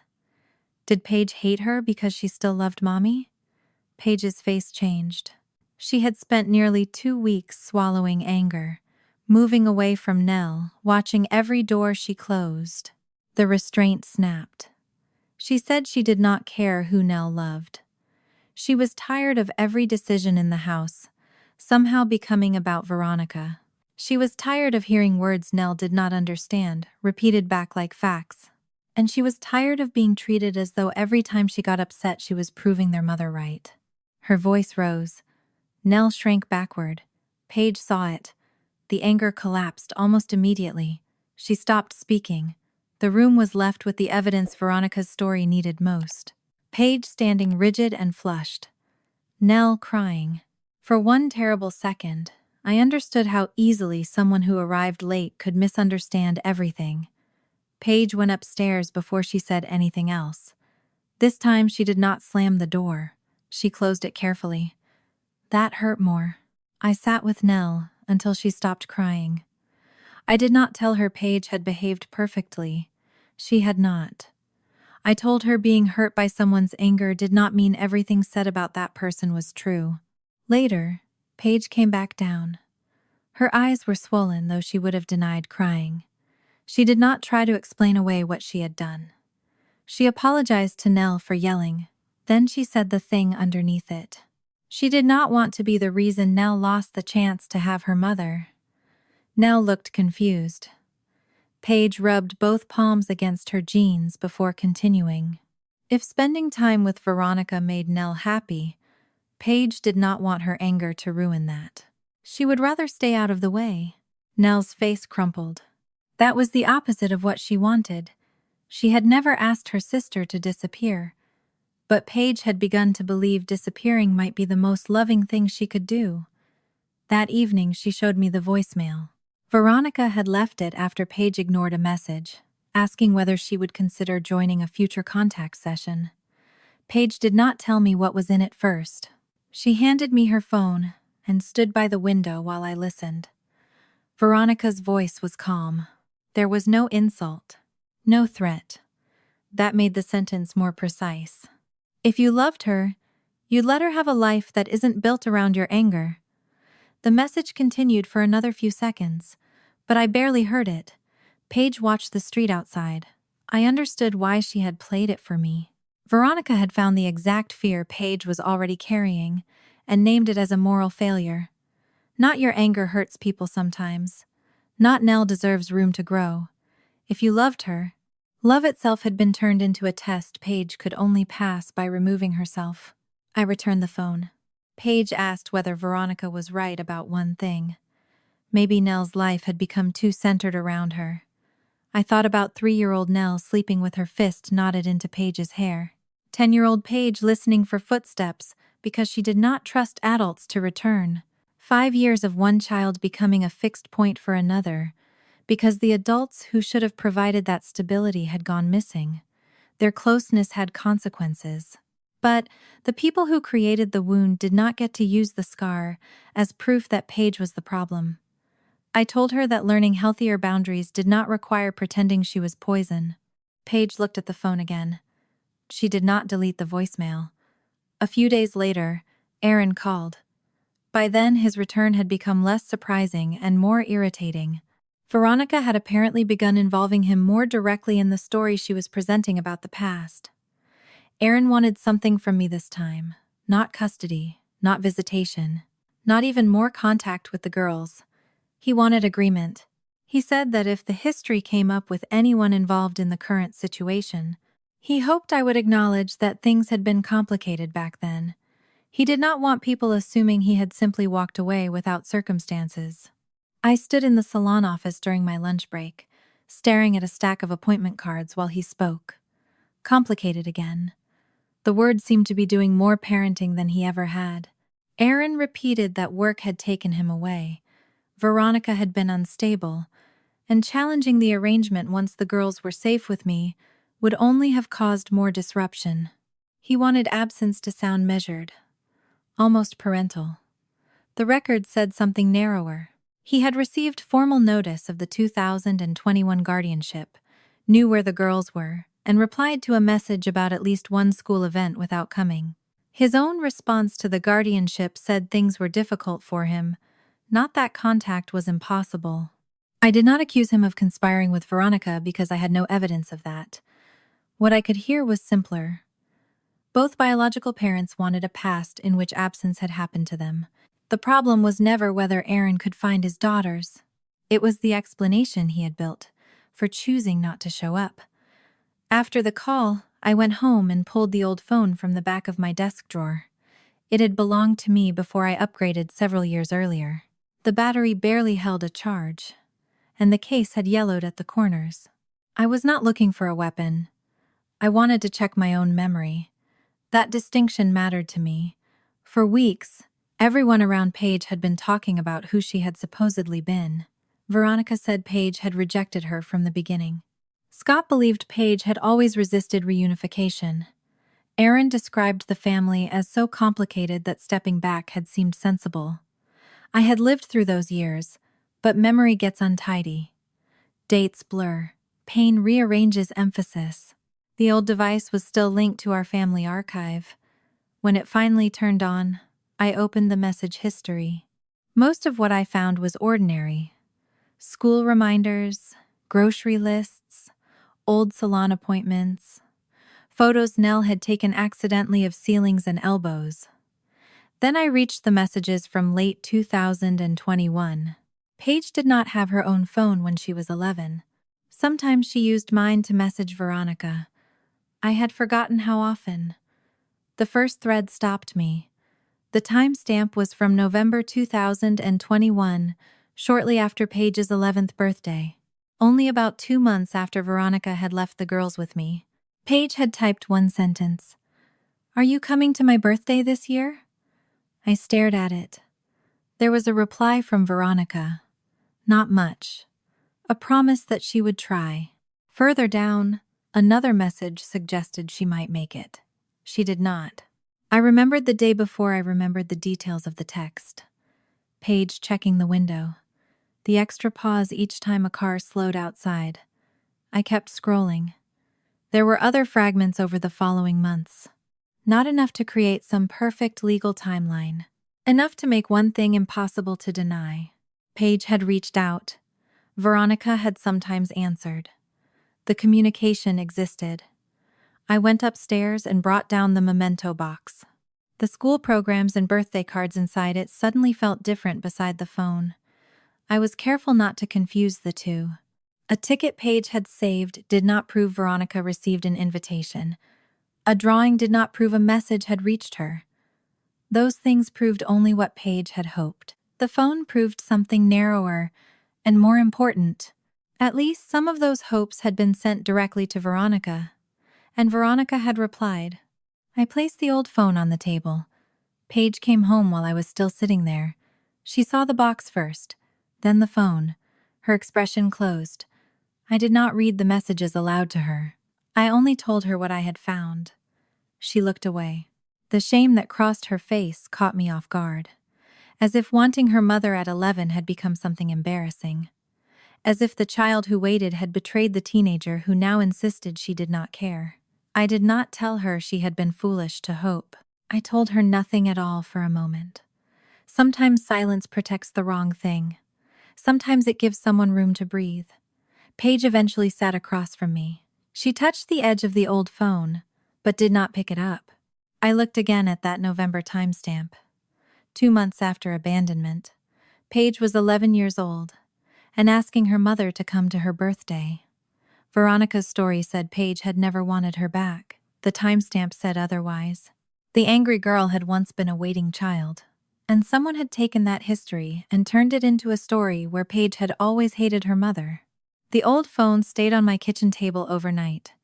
I did not plug it back into the charger after midnight. I did not keep scrolling for more proof. By then, the one message from November 2021 had already changed the shape of the story enough. "Are you coming to my birthday this year?" Paige had been 11. Only 2 months had passed since Veronica left both girls with me. That was not the message of a child who had hated her mother from the beginning. The next morning, Paige came downstairs before Nell. She stopped when she saw the phone beside the memento box, then went straight to the refrigerator without looking at either one. I had expected anger. What I saw instead was embarrassment. She poured orange juice, drank half of it standing at the counter, and kept her back to me until I said I was not trying to build a case against Veronica. That made her turn. I told her I wanted to understand what she had lived through, not collect enough evidence to make her mother lose. Paige looked toward the box. The lid was still slightly crooked from the night before. She sat down eventually. Not because I asked, because something in that cardboard box had begun pulling at her harder than she wanted to admit. I opened it slowly. The first few things were Nell's. The lost tooth envelope, a preschool drawing, a photograph from a school picnic. Then I reached the older items that belonged to Paige. A folded program from a winter performance. A birthday card she had made herself with a black marker because she had decided store-bought cards looked stupid. A school ticket with one corner bent. None of those objects proved Veronica had received anything. I knew that. A child saving a ticket did not prove the person she wanted in the audience had ever seen it. That was why I kept the old phone beside the box. The box showed what Paige hoped for. The messages showed that, at least sometimes, Veronica knew. I opened the November thread again. Paige did not look away this time. The message was followed by Veronica's short answer that she would try to come. A day later, there was another reply, suggesting she might make it after all. Then nothing. No arrival. No explanation that survived in the thread.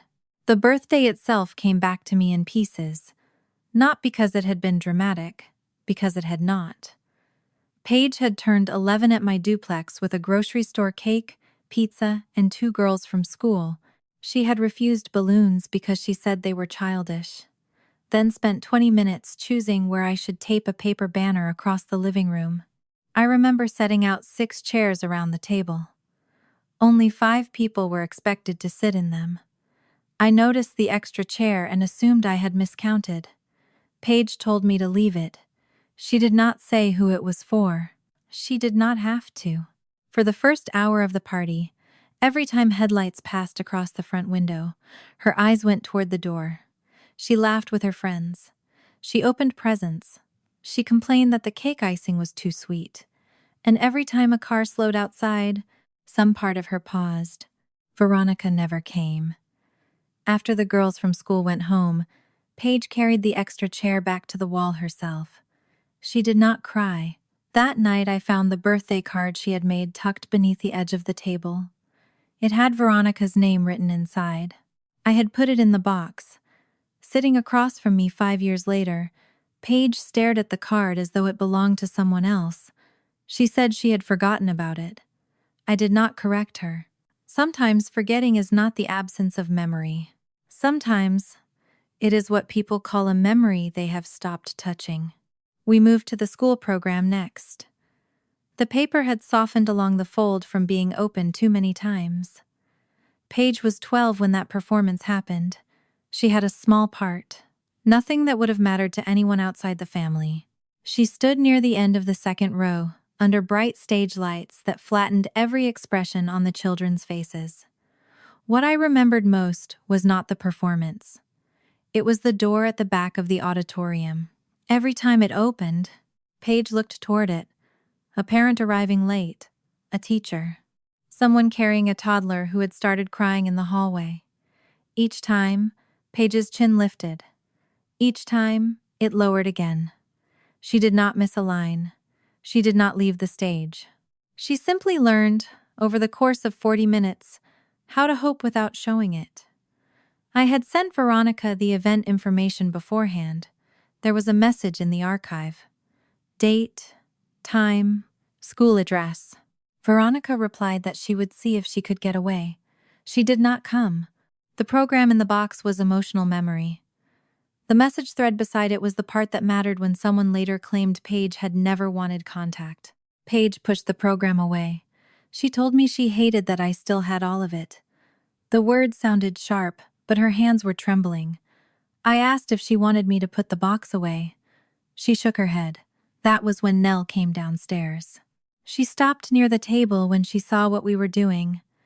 For a few seconds she looked uncertain, like she had entered a room where people were discussing something she was not supposed to know. I made space beside me. Nell sat. Paige did not leave. That mattered. I showed Nell nothing she was not ready for. No legal records, no argument about why Veronica had missed what she missed. Only the simple truth that Paige had once wanted her there. Nell picked up the birthday card. She turned it over in her hands. Did you miss Mommy too? Paige looked at the table. The question should have been obvious. It was not obvious to Nell. For most of the childhood she remembered, Paige had been angry whenever Veronica's name came up. She rolled her eyes at promises. She left rooms during video calls. She had built such a strong wall around, wanting that her little sister had grown up believing there had never been anything behind it. Paige said she used to miss her. Her voice was flat at first. Then Nell asked why she had never said so. Paige rubbed one thumb along the cracked corner of the school program. Because Nell already missed enough for both of them, she said. That answer carried more tenderness than Paige seemed to realize. When Nell was little, every mention of Veronica could ruin an afternoon. A photograph could trigger questions that lasted until bedtime. Paige had learned to hide her own longing, because she thought adding it would make Nell more frightened. She had been a child trying to protect another child from grief by pretending she did not have any. Nell's eyes filled. She moved closer to Paige. Paige did not hug her immediately. She let their shoulders touch first. Then Nell leaned against her, and Paige stayed still. No one said anything for a while. The refrigerator hummed behind us. Outside, a truck passed on the street. That ordinary quiet carried more truth than any speech could have. Later that afternoon, Aaron called again. His timing almost felt cruel. For the first time, Paige asked to stay in the room while I spoke to him. I did not put the call on speaker at first. I told Aaron I had one old message in front of me from a school event Paige had hoped he might attend. I had sent him the date and location. His reply still existed. He had known exactly where his daughters would be, and he had not come. Aaron went quiet. Paige sat across from me with her arms folded tight. I asked him why. His answer came softer than the excuses before it. I thought you girls were better off. Paige looked down. That sentence had bothered me the first time he used a version of it. Now I watched what it did to his daughter. Better off with me. Better off without him. He had fused those two ideas so neatly that they almost sounded like the same thing. Paige's jaw tightened. She did not interrupt. Aaron tried to explain that inconsistent appearances might have caused more harm, but Paige stood before he finished and walked to the sink. I ended the call shortly afterward. He had not given us new information. What mattered was Paige hearing the language he used to absolve himself, turning the girl's stability into a reason his absence could be called responsible. I did not ask how she felt. Her shoulders had already answered. The next step came from Scott. I was careful with Scott. The old messages belonged to the girl's history, so I showed him only enough to correct one claim. Paige had not always rejected Veronica. There were dated invitations, replies, and no-show promises. When Scott called the next evening, he sounded less certain. The messages did not match the history he had been given, in which Paige had resisted contact almost from the start. Scott told me he had asked Veronica about the birthday message and the school event. I had not heard that conversation and would not pretend I had. All I knew was what he reported. Veronica dismissed the messages as ancient history, said Paige had become angrier later, and changed the subject when he asked why he had never been told that Paige once wanted her back. Scott did not accuse her of lying outright, but for the first time he was comparing her story with something outside her telling. After we hung up, I found Paige sitting on the living room floor with the memento box beside her. She had removed almost everything that belonged to her and arranged it in small groups. Birthday, school, Christmas. The last pile stopped me. There was a holiday drawing, folded inside a card, a Christmas tree in green crayon, 3 figures beside it. At the bottom, Paige had written Mom in block letters above a 4th figure standing near the edge of the page. I remembered that Christmas. Paige was 12. She had asked me in early December whether Veronica might visit. Not every day. Just once. I told her I did not know. By Christmas Eve, she had stopped asking. That was the year hope changed shape. Before that, Paige waited openly. After that, she began pretending she was not waiting. The next year, she mocked Veronica's excuses before anyone repeated them.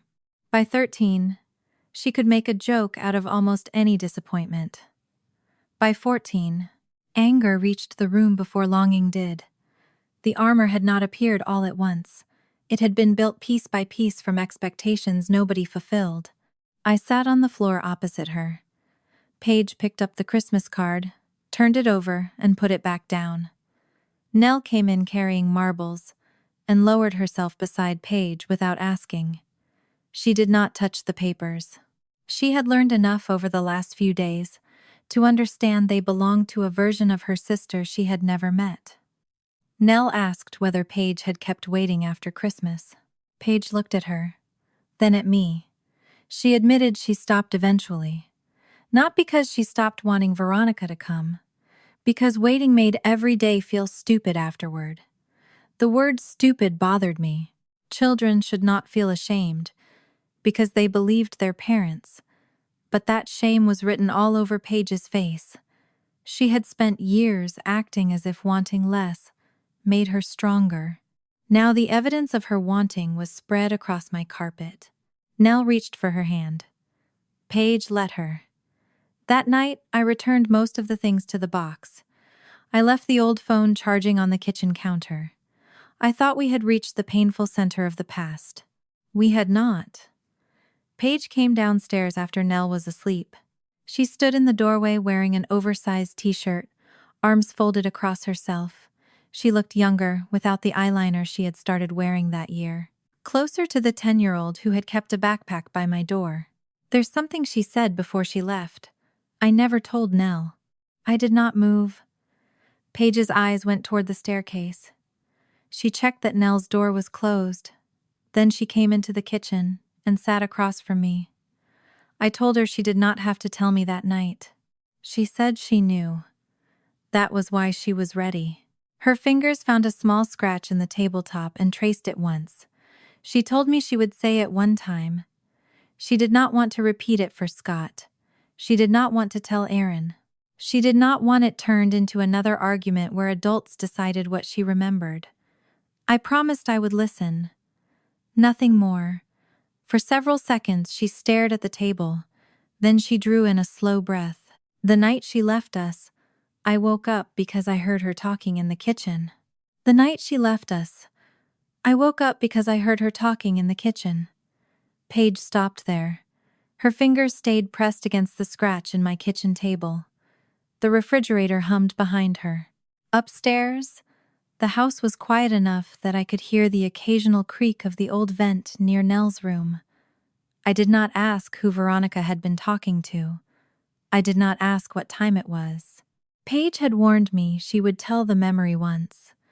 I had spent too many years deciding which pieces of the past were safe enough for the girls to carry. This time I was going to let Paige choose the weight and the shape of her own words. She said she did not remember getting out of bed. What she remembered was being in the hallway, 10 years old, bare feet on the floor, the kitchen light spilling across the carpet. Veronica was speaking on the phone. Paige could not give me a perfect conversation, and I did not want one. 5 years had passed. Memory was not a recording. She remembered the refrigerator light blinking when the compressor started. She remembered the smell of coffee even though it was nighttime, because Veronica had reheated an old cup. She remembered one of Nell's socks lying near the hallway baseboard, and she remembered 3 things her mother said.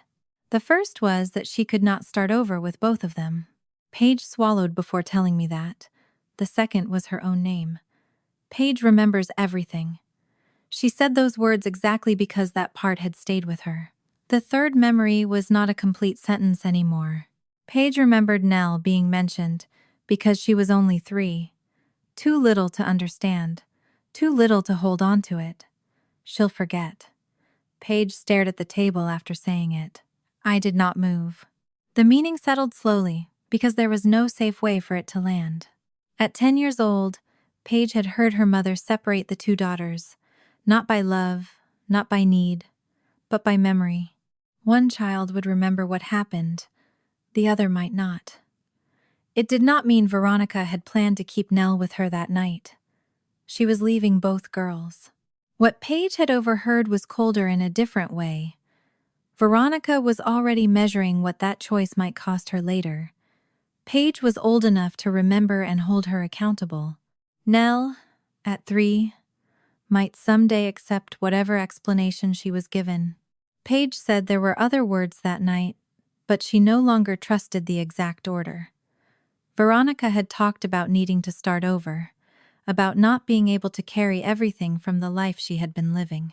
Paige remembered hearing her mother's voice lower once, as though whoever was on the other end had challenged her. But the 3 fragments had never changed. Not both. Paige remembers everything. She'll forget. I looked at the girl sitting across from me and tried to imagine her at 10.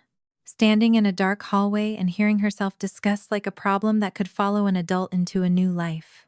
Paige's eyes stayed dry. That did not make the memory less painful. Sometimes tears belong to the moment when a wound happens. Sometimes 5 years later, there is only exhaustion. She told me she went back to bed before Veronica knew she was awake. Nell was asleep beside her. Even then, Nell had one hand buried in Paige's hair. Paige lay there and waited for morning. She did not sleep. The next thing she remembered clearly was the blue suitcase. Veronica packed both girls' things into it. Not everything. Enough clothes for what she described to me as a few weeks. Paige remembered watching the zipper close and thinking there was something wrong with the way her mother moved. Too fast, too certain. A few weeks should have looked temporary. That morning did not. The suitcase went into Veronica's car.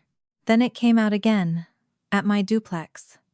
5 years later, the same case had rolled down my hallway after Veronica told Paige she was damaged baggage. I had always known that blue suitcase came from the night Veronica left them. What I had never known was what Paige had heard before it was packed, or why she had reached for it so quickly 5 years later. To me, it had become an old case, shoved to the back of a closet. To Paige, it still carried the morning, when her mother's promise of a few weeks had stopped feeling temporary. I pressed my palm flat against the tabletop because my fingers had begun shaking. For years, Paige had been called difficult in one form or another. Too angry, too defensive, too suspicious, too intense.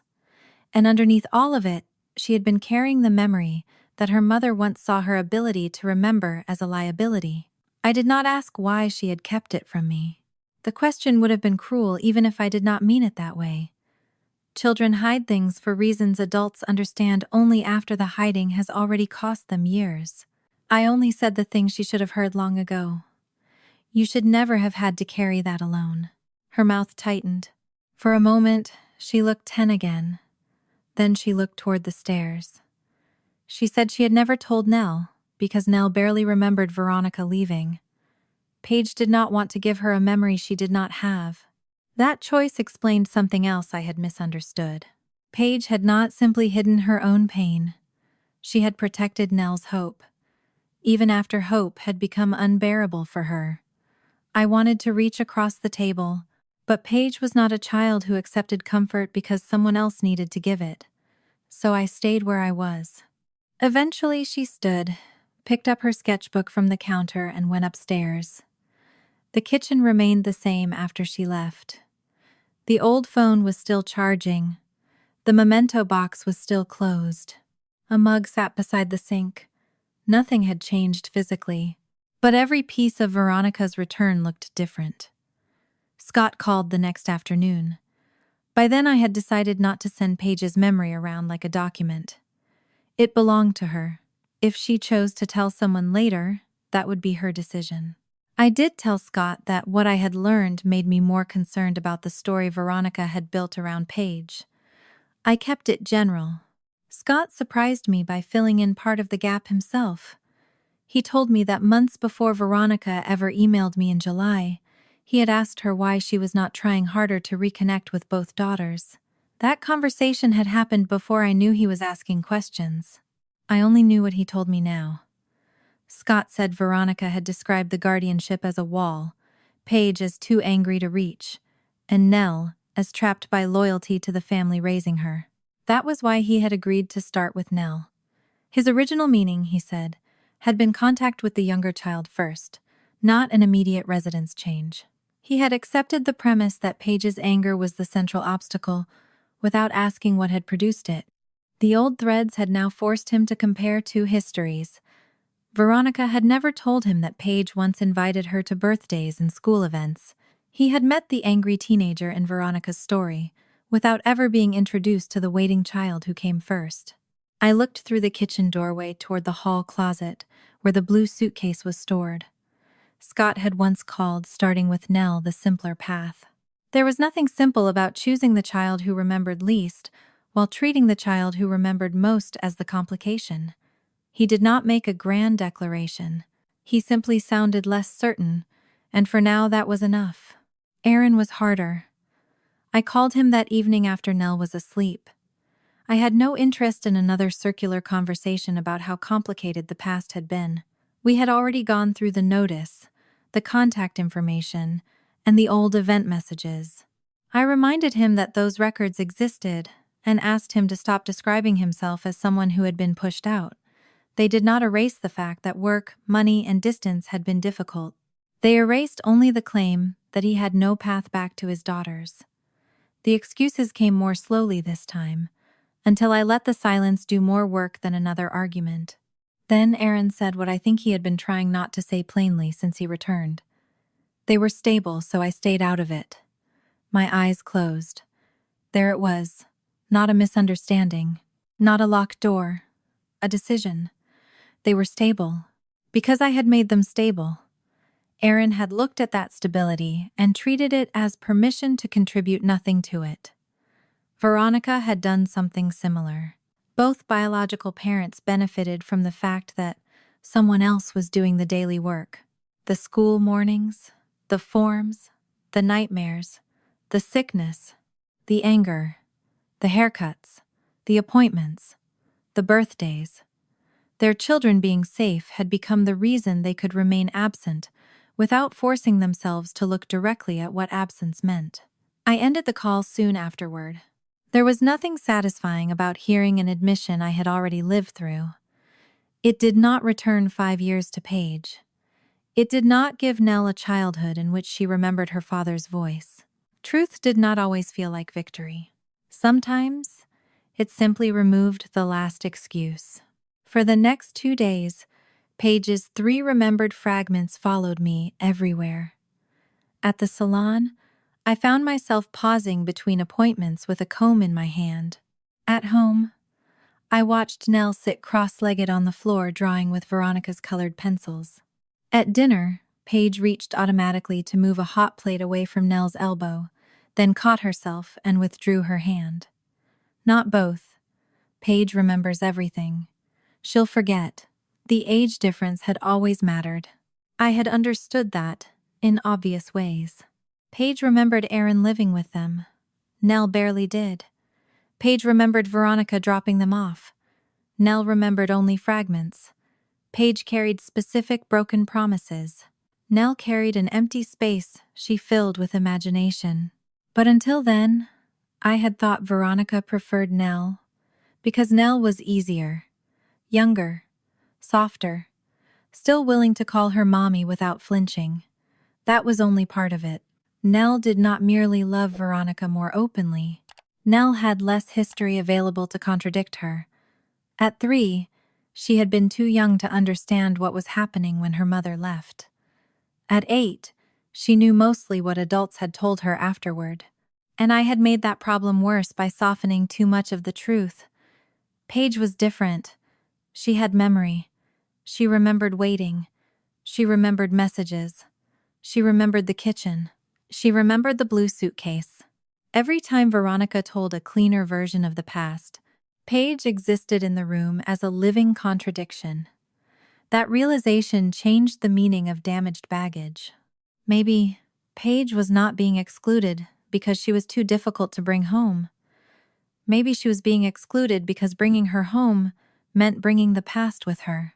The thought made me grip the edge of the kitchen counter until my knuckles hurt. Nell came in looking for a snack and found me standing there. She asked if Paige was okay. I said Paige had some difficult things to think about. Nell accepted that. Then she took 2 crackers instead of 1 and carried the second upstairs. I watched her go. That was the relationship Veronica kept describing as a problem. A child taking her sister a cracker. A teenager waiting outside a school. A little girl sleeping with her hand in her sister's hair. Yes, fear had shaped them. Yes, Paige had carried too much. Yes, both girls needed room to become separate people, without believing separation meant abandonment. But that was different from teaching Nell that Paige was the obstacle between her and happiness. My phone buzzed late that evening. Veronica. She wanted one final conversation. Not another private call with Nell. A structured discussion, she said. She insisted things had been distorted, and that she could prove Paige was influencing Nell's decisions. I read the message twice. Then another arrived. Veronica said everyone had been focusing on what Paige remembered about the past instead of what Paige was doing to Nell now. The wording tightened something in my chest. Even with the old messages. Even with Scott beginning to question her account. Even with Nell already admitting Veronica had coached her to say Paige scared her. My sister was still reaching for the same explanation. Paige. The difficult child. The angry child. The child who remembered. Then Veronica sent one final sentence. Ask Nell what Paige is really like when nobody else is around.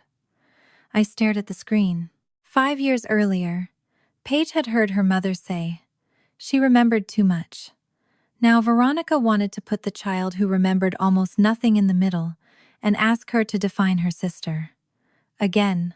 And I knew exactly what the next conversation was going to cost. The family therapy session was scheduled for a Thursday afternoon. It was not part of the probate hearing. No judge would be watching through glass. No one in that room had the authority to decide where Nell would live. I had agreed to the session because, after everything that had happened, I needed to know whether Veronica could sit with both girls in a controlled space without turning Nell into a messenger or Paige into a problem that needed to be removed. The therapist's office was quieter than I expected.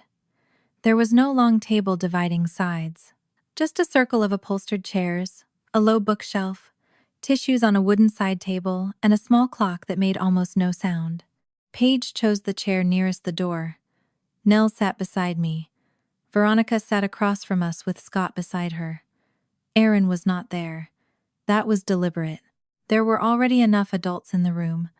asking two children to survive the consequences of choices they had never made. Nell held marbles against her stomach. Paige had brought nothing. She sat with her hands tucked beneath her thighs, one foot moving lightly against the carpet. I noticed, because I knew her. Someone who did not might have thought she looked calm. The therapist began by explaining that no one was there to choose a house or decide a court case. The purpose was narrower. She wanted to understand what made contact feel safe or unsafe, and whether the adults could communicate without placing either girl in the middle. That explanation took less than a minute. No speeches, no legal language. Then Veronica began. For several minutes, she sounded more reasonable than I wanted her to. She did not call Paige damaged. She did not repeat the word baggage. Instead, she described a family that had become too tightly organized around one teenager's anger. She said Nell loved her mother, but had learned to monitor Paige's mood before expressing it. She described moments when Nell had looked toward Paige before answering questions. She referred to Paige leaving rooms during calls, the slammed doors, the raised voice during the argument between the girls. Some of it was true. That was what made the story difficult to hear. Paige had slammed doors. She had yelled. Nell did sometimes watch her sister carefully. Veronica placed each true fact beside the next, until they formed a shape that looked almost convincing from a distance. She said she was not asking anyone to pretend the past had been good. She only wanted Nell to have the freedom to build a relationship with her, without feeling responsible for Paige's pain. Scott sat with his hands linked between his knees. He did not interrupt. The therapist asked Veronica what she believed Nell was afraid would happen if she became closer to her mother. Veronica said Paige would feel abandoned. Paige's foot stopped moving. I watched her jaw tighten. The therapist turned to Nell, but before asking anything, she reminded everyone that Nell did not have to agree with any adult in the room. Nell nodded. Her arms tightened around marbles. Veronica continued before the question fully arrived. She mentioned the porch, saying Nell had been ready to leave until Paige became upset. She described the suitcase as proof that Paige had created pressure without having to say it directly. I felt something inside me harden. Paige had packed that suitcase, quietly, after being told she was the child no one wanted. And now even that act was being rewritten. The therapist looked at Paige. She asked whether Paige wanted to say anything about what made reunification feel difficult. Paige looked at me. Not for permission.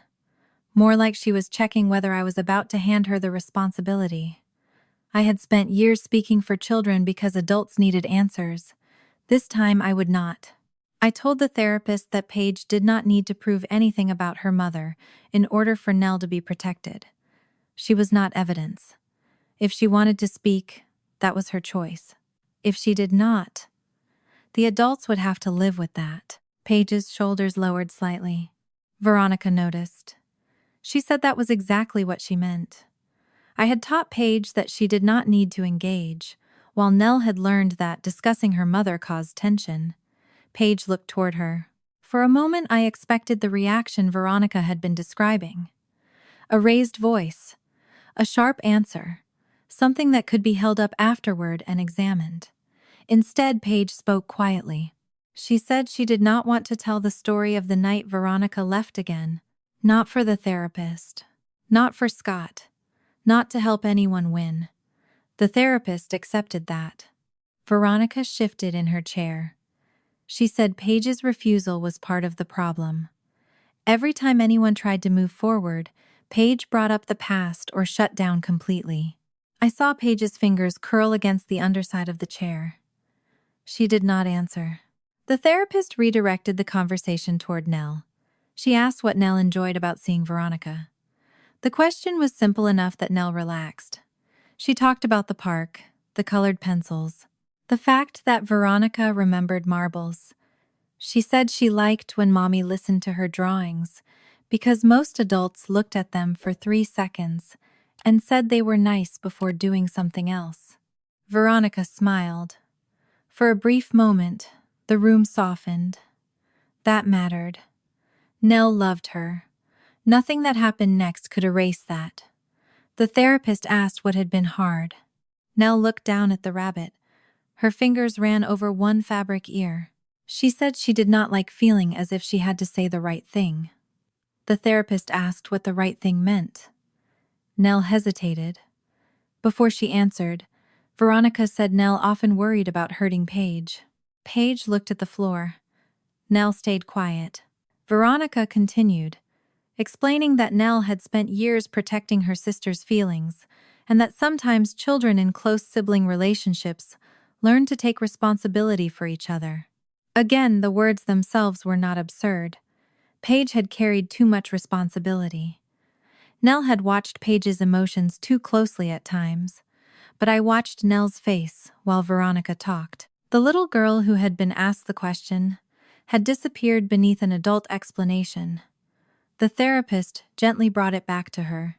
She asked Nell what she meant by saying the right thing. Nell glanced at Paige. It happened quickly, a single look. Veronica saw it. "There," she said. "That's what I mean." The room tightened. Nell froze. Veronica pointed out that Nell had looked at Paige before answering. Paige lifted her head. I could see the moment the decision formed. No anger, no argument. Just a kind of exhaustion settling into clarity. "Then I'll leave." She stood. Nell's face changed immediately. Paige looked at her sister before she reached the door. She did not tell Nell what to say.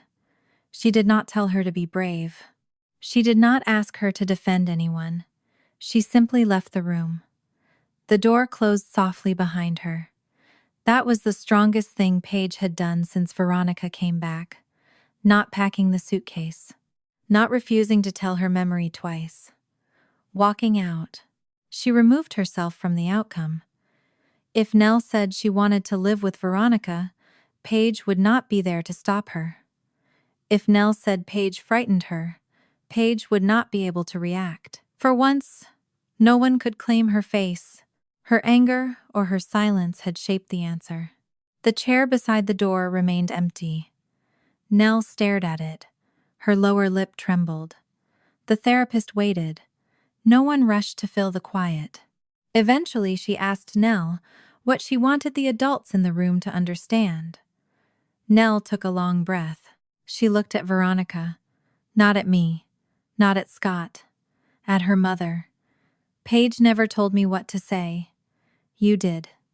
Veronica's expression changed. It was not dramatic. Her mouth opened slightly and closed again. Nell kept her eyes on her. The therapist did not interrupt. Veronica began to explain that she had only helped Nell name things she was already feeling. Nell shook her head. "Every time I tell you something good about Paige, you ask me for something bad." The sentence was not polished. That was why it landed. No legal words. No theory of manipulation. Just an 8-year-old describing a pattern she had noticed. Veronica leaned forward, but the therapist asked her to let Nell finish. Nell rubbed both hands over marbles. Her voice grew smaller. "I wanted to go with you. I just didn't want to lie to do it. I closed my eyes for 1 second. That was the truth. None of us had been willing to make simple enough. Nell had wanted her mother. She still did. Her refusal at my front door had never been a victory for me, or Paige. She had not chosen one family against another. She had refused the price Veronica attached to being taken home. Lie about Paige. Call love fear. Call closeness damage. Then you can come with me." The therapist asked Nell whether Paige had ever scared her. Nell thought before answering. She said Paige yelled sometimes. She hated when doors slammed. Once, Paige had scared her during their argument because she had been so loud. I watched Veronica seize on the answer without moving. The therapist asked whether being scared when someone yelled was the same as being afraid to live with Paige. Nell shook her head. She said Paige apologized when she yelled. Then she added that Paige was the person who sat with her when she had bad dreams. Two truths, side by side. Paige could be angry. Paige could also be safe. Nell did not need one truth erased to make the other fit. Scott had been staring at the empty chair near the door. When he finally spoke, his voice was low. He said he had spent months hearing about Paige's anger before ever meeting her. He had accepted Veronica's idea that starting with Nell would be less complicated. Veronica turned toward him. Scott did not accuse her of inventing every concern. He did something harder. He took responsibility for his own part. I didn't call her baggage, but I made it easy for you two. The words emptied whatever defense had been forming on Veronica's face. Scott looked down afterward. He did not become a hero because he admitted it. He was simply an adult, acknowledging that passivity could still injure a child. Veronica's restraint finally broke. Not into shouting, into desperation. She turned toward me. "You're not their mother." The sentence landed differently than she intended. 5 years earlier, it might have cut through every fear I had about my place in the girls' lives. I had never given birth to them. I had never asked them to call me mom. I had spent years afraid that biology might one day arrive at my front door and make everything I had done feel temporary. But sitting in that room, I did not need to argue. Veronica could keep the title. The girls were not trophies for whoever could claim the correct word. I told her only that neither child would be required to lie in order to be loved. Nothing more. No speech about who had stayed. No list of the school meetings, sick nights, or birthdays. Those things had already happened. They did not need a closing argument. Nell stood. For 1 second, I thought she was going to Veronica, and I would have let her. Instead, she crossed the small space between our chairs and stopped beside me. She did not climb into my lap. She did not call me mom. She simply leaned against my arm with marbles pressed between us. Veronica saw it. The therapist saw it. So did Scott. I put my hand over Nell's. The therapist ended the session shortly afterward. Not because anyone had won. Because the room had reached the point where continuing would only turn truth into another argument. She reminded the adults that the session did not decide guardianship. She would document the concerns raised and the way each person had participated, but the court process remained separate. Veronica left first. Scott followed several moments later. He did not touch her as they walked out. I stayed with Nell. Paige was sitting in the hallway. She had her knees pulled up slightly, and her phone face down beside her. When the therapy room door opened, she stood. Her eyes went directly to Nell. She did not ask what Nell had said. That was the final proof Veronica never understood. Paige had walked away without knowing what answer she might return to. Nell crossed the hallway and hugged her. Paige's arms went around her slowly. I looked away. Not because the moment belonged only to them. Because for 5 years they had been forced to hold each other together whenever adults disappeared, and for the first time, I could see the possibility that loving each other might no longer require fear. On the drive home, Nell sat in the back beside Paige. They barely spoke. At one point, Nell rested her head against the window. Paige moved her sweatshirt between Nell's temple and the glass, so the vibration would not bother her. Another tiny act. No one in a courtroom would ever list it. That did not make it less important. The truth had finally been spoken in a room where Paige was not present to control it, and I had not supplied the words. Veronica's story had collapsed where she believed it was strongest. But nothing about the drive home felt finished. Nell still loved her mother. Paige no longer wanted to see her. One child still hoped for something from Veronica. The other had spent years learning hope could hurt. The mystery had ended. What remained was harder. We had to build a family where 2 sisters could heal in completely different ways, without either one being forced to betray the other. The truth did not fix our family when we left the therapist's office. It did something quieter. It stopped us from having to live inside Veronica's version of it. For the first few days after the session, our house seemed almost unusually still. Nell went to school. Paige disappeared into homework and sketchbooks. I opened the salon every morning and spent hours cutting other people's hair while part of my mind stayed at home, measuring the distance between 2 bedroom doors. Neither girl suddenly became easier. Paige still went rigid whenever Veronica's name appeared on my phone. Nell still missed her. That was the first thing I had to accept if I wanted everything we had fought for to mean anything. Truth had given both girls permission to stop pretending. It had not given them the same feelings. The probate case continued in the background.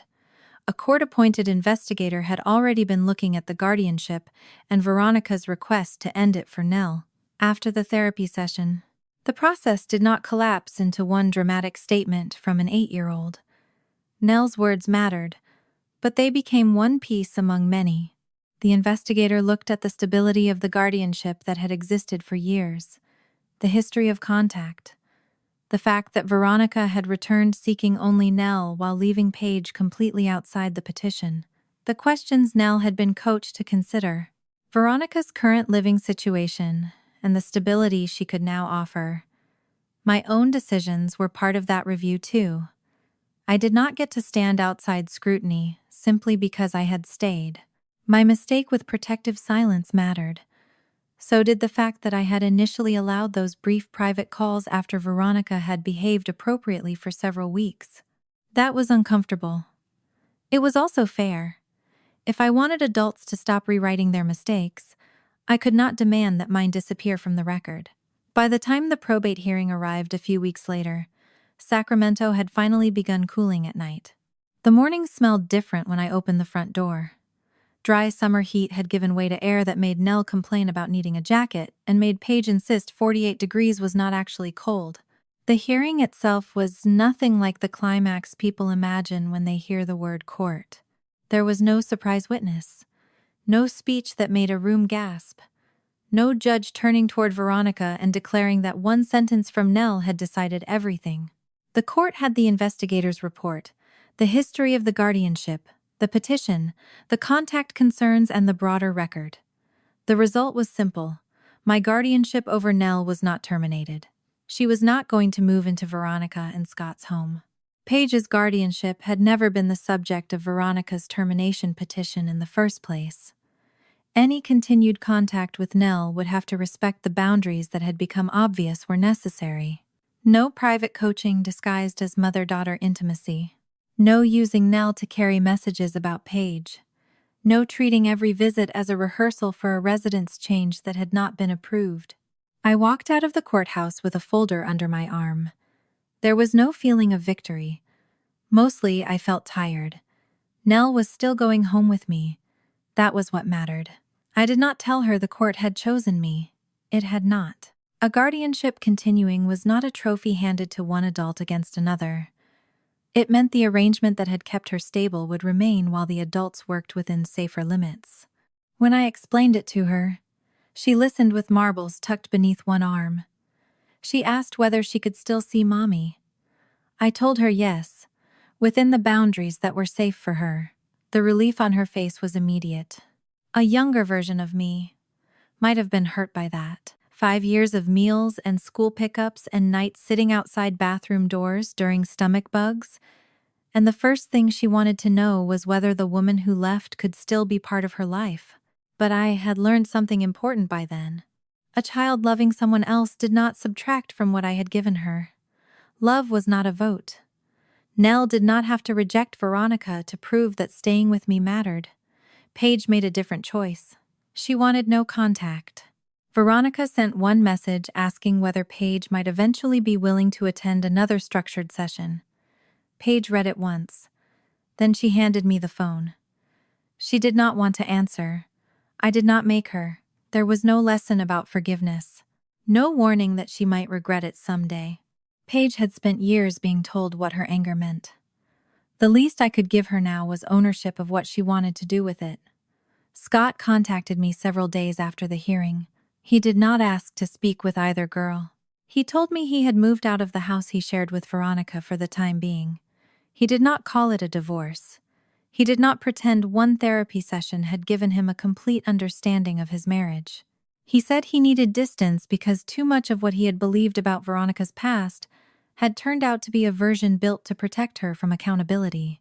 What bothered him most, he said, was no longer only what she had told him about Paige. It was the realization that he had accepted the story because it made his own life easier. Starting with Nell had sounded reasonable, cleaner, less complicated.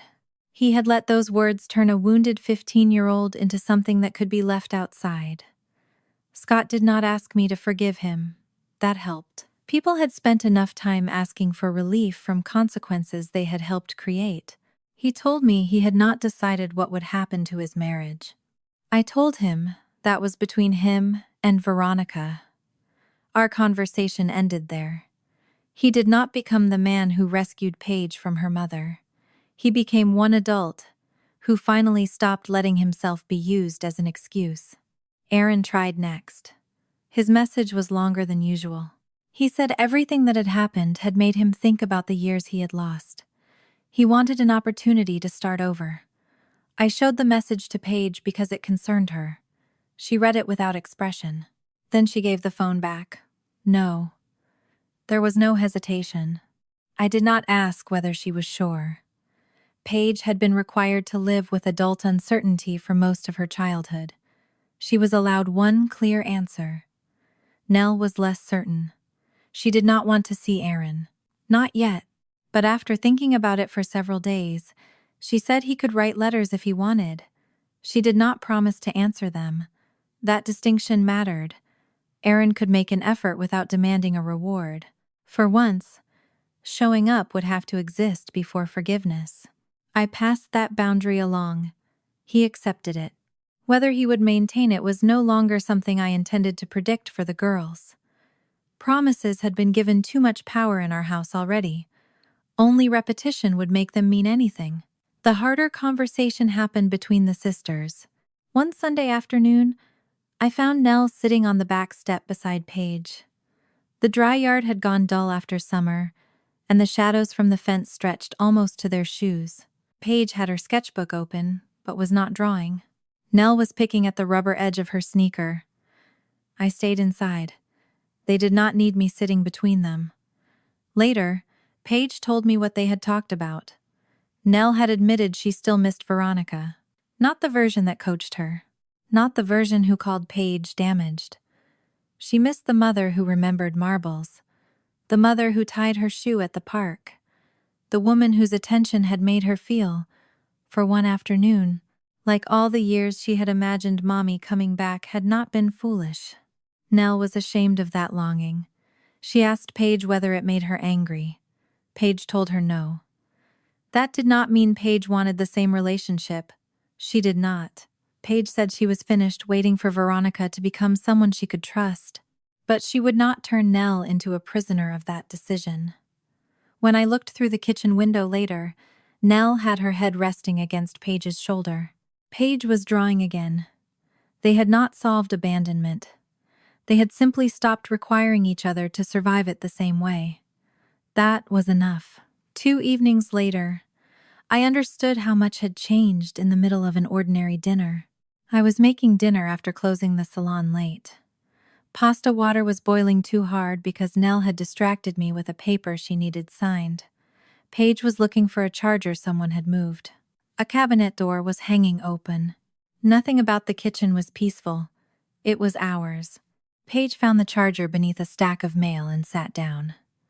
Nell began reading part of her school paper aloud, even though no one had asked.